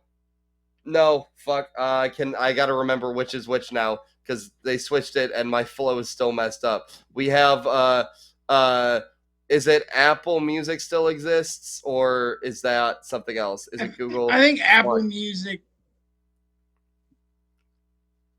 Apple Music. Apple Music. I think they got rid of Apple Podcasts. That might be it. Yeah, Google Podcasts or something. Apple Music, whatever the hell. And plenty of other places. Our RSS feed goes far and wide. Wherever you listen to podcasts, if you're, for some reason, not currently listening to us on your preferred platform, it's Apple Podcasts. Amazon Music. Google Podcast. Because Google Podcast went defunct. Okay. Apple Podcasts, Amazon Music. Fuck. Okay, there we go. Yeah, but Yeah, if you're not listening to us on your preferred platform right now, our RSS feed is cast far and wide, baby. Please join us on your preferred method. We are there. And give us some sweet engagement over there if you'd be so kind as well. Ratings and reviews help us out just as much as the equivalents over on YouTube. So all that good stuff. You can download us to listen to us offline. Just enjoy us on your podcast stuff. Yeah, good lucha thing. Anyway, but if you want to hang out with us past our little void that we find ourselves in week after week of podcast world, you can find us on a few other places on the internet. You can find us first and foremost, of course, on our Twitter at Noobs and Knox Pod. That's at Noobs, the letter N, Knox Pod on Twitter.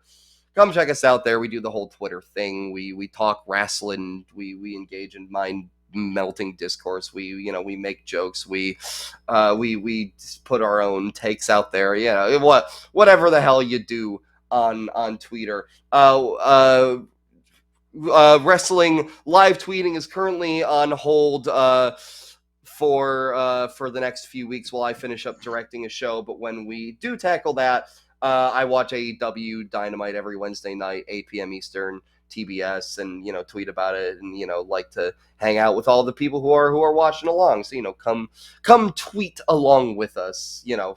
We should probably move to Blue Sky, but I'm lazy. Hey yo! Yeah. Hey yo! Fuck Elon Musk though. But yeah, we do the Twitter thing. On the topic of the wrestling that we do and don't watch, we also like to take this moment on the pod for our resident knockout to share his knockout exploits with you, talk about what he is or is not watching in the wrestling space, and make recommendations, and talk a little bit about the contemporary wrestling scene. So Austin, what have you been watching recently? Right, so obviously AEW. AEW. What up? Shameless Revolution. We are airing that. We are recording this on February 22nd. And so we are a couple weeks away from Revolution. And man, what a fucking card. Oh, baby. We got some Will shit Ospreay versus Kyle Fletcher in a cage. In a steel fucking cage. Takeshita versus Kenny Omega, probably. Takeshita still has to beat Orange Cassidy, brother, to get for the international title. MJF and Hangman Page, finally a good MJF feud. It's been so long for me. It happens more. It happens more commonly than you think. I disagree. He's just chugging that haterade, folks. It's really unfortunate. I'm doing my best out here, guzzling it down. I am. But either way, yes, MJF versus Hangman is John Moxley versus Adam Copeland. Somebody's still got to be a Death Riders shooter. Might as well. I'm also shooting for Death Riders too. Like, it's not it hasn't been perfect. I can cop to that, but I enjoy what's going on here. I'm excited for Mercedes Moné against Momo Watanabe coming over from Stardom Wrestling. Yes. Momo is really good, and they had a really good match on New Japan, on one of the New Japan Strong shows last year. Yes. And then Tony Storm after the performance of a lifetime. So fun how that's just part of all the ads now, that particular line. It's so good. Has got her belt back. She is once again the tramp who is the champ, as she puts it. And she's defending against Mariah May in the rubber match. Also, I didn't know that got established. That's fucking crazy. That is done. That is confirmed, and also announced on Collision right now as we are watching. Oh, fuck. Speedball Mike Bailey is coming to AEW. Holy shit! What the fuck? Yeah, they dropped that news. No, they just said soon, but they dropped it on Collision today. Holy fuck! Oh, I mean, we've been new, but we've been waiting for that to drop. Holy shit! Yeah, Speedball is coming. That's bro. Fucking AEW picking up picking up. I'm happy with the upcoming signings. We got Speedball, we got Giles Alexander, and we got fucking Jeff Cobb AEW bound too. Let's fucking go. The islands will be torn once more, baby. Yeah. I'm staying within the TK ecosystem here. Because I've also been starting getting into what's last couple weeks of Ring of Honor. It's fun. It's nice, low. It's kind of fun, lower stakes professional wrestling. I'm out here, like begging Billy Starks to stand up to Athena, please. Please, God, win that. And then title. You got bits like the Maximum Male Models Collection or whatever they call themselves now. MXM. MXM, that's right. They've just stolen the Ring of Honor tag belts. They just have they just have Dustin's belt. Dude. They claim themselves as one half of the Ring of Honor champions. Thank you very much. They got the belt. So that's incredible. And WWE and AEW Ring of Honor is really leveraging Ring of Honor for the CMLL partnership. Like they're doing a lot of just straight up lucha matches. Yeah, I've been seeing a lot of ads for like those events as live events, which is really cool actually. Yeah. It was so funny. Sammy Guevara wrestled with CMLL wrestler Fuego, who is not the same as Fuego del Sol. Yes. But Sammy thought that because he did the tornado thing with Fuego. And Fuego's like, yeah, sure. He was just like, yeah, sure. He just did the tornado thing too. He's like, yeah, all right, cool.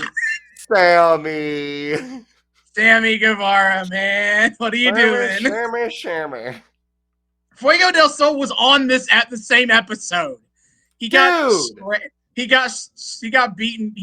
by Wheeler Yuta. He's on the episode. That's really funny. Yeah. But also I have watched I decided to get into DPW, Deadlock Pro Wrestling. Yeah. And I thought it'd be actually fun to start from the very beginning because the promotion's not that old. That's crazy. And so I watched the first couple episodes of DPW Fire back when initially they thought they could do like weekly TV. Yeah. And then they realized that they don't want to do the logistics of that were awful. Insane, and they didn't want to keep doing it. But they did tape a couple of months of Fire. So I watched the first couple episodes and it's been a lot of fun. It's interesting having the Deadlock guys on commentary because they're not great at it. Like, they're fine, but you like tell that they made the decision to have a more have like a professional team of announcers, and I think that was overall the better choice. Correct. But it's still fun having like Johnny do play-by-play commentary on those shows. A big highlight for me was the main event of the first show. Andrew Everett versus Rosemary. Yo, they did that just for you. That's true, but those are like two longtime bros of theirs, like from the New Legacy streams. So I didn't know. Like they've both Everett and Rosemary have both been on New Legacy Inc. videos. Really, I didn't know that. That's actually really cool. Like, so they're bros, so they probably did that, just because those were the bros.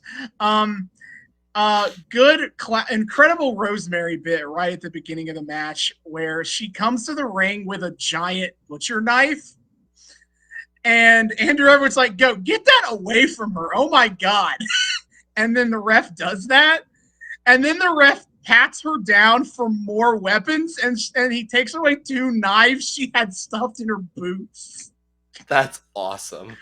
And it was even hilarious because you had James on commentary being like, that's part of her ring gear.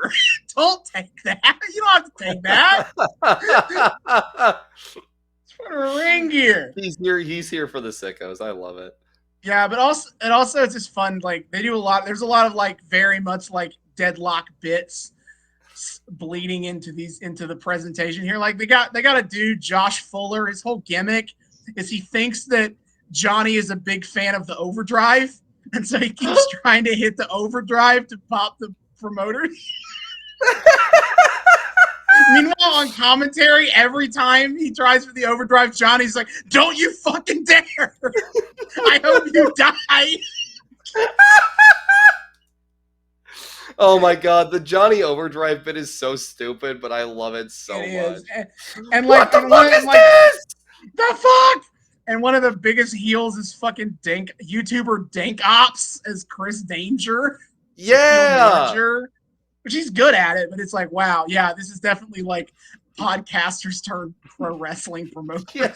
Like Dank Ops is one of their top heels to start. But then the crazy thing is gonna be that fucking Dank Ops goes on to actually become a wrestler and is like a top face and becomes a top face in doing so. Like, shit's crazy. But no, they got some genuinely really good wrestlers even early on. You got Lucky Ali. You got Bojack, who's just a hoss motherfucker. Love watching that. Fucking they get Kid Bandit at some point. Oh, I forgot about Kid Bandit was on this episode, and that was so fucked up to watch Kid Bandit in 2021 pre-transition. I was like, crazy. What am I looking at here? That feels dirty. Because they hadn't yet quit wrestling for a variety of reasons, but one of them was absolutely to go on HRT and get top surgery to have boobs. Fair enough. As which is right. Great. That's great for them for sure, but it also felt wrong to like look at Kid Bandit like this. I'm like, what? I know. Where are her boobs? Why is she wrestling shirtless? What the fuck am I looking at? Thank God she's this ain't right. It's like, this ain't right. Well, she's unretired now, right? Yeah, she's back now. She's like taking. She's gonna be at the Big Gay Brunch this year. Yo, absolutely fucking based. Oh. But no, pre-transition Kid Bandit was fucked up. That feels. I was like, I feel like I'm looking at something wrong. Like, this is. I feel like I shouldn't be. I shouldn't be looking at this. That feels really dirty. I don't like that. Oh no. But she still kicks ass as much as she always has on the match. She had a great match with Lucky Ali for sure. Fucking. So yeah, I'll probably keep trying to keep up, watch more of DPW. Who knows when I will catch up to their current shows as airing. But it's fun to start from the top because it's only, they started late 2021. Yep. So it's not as if there's like this lengthy amount of history to have to go through. This isn't you trying to watch every single Raw. Hey, man, I made it a year. I made it through 93. Damn. I know more about Ludwig Borga than the average person should know. What the fuck kind of name is that?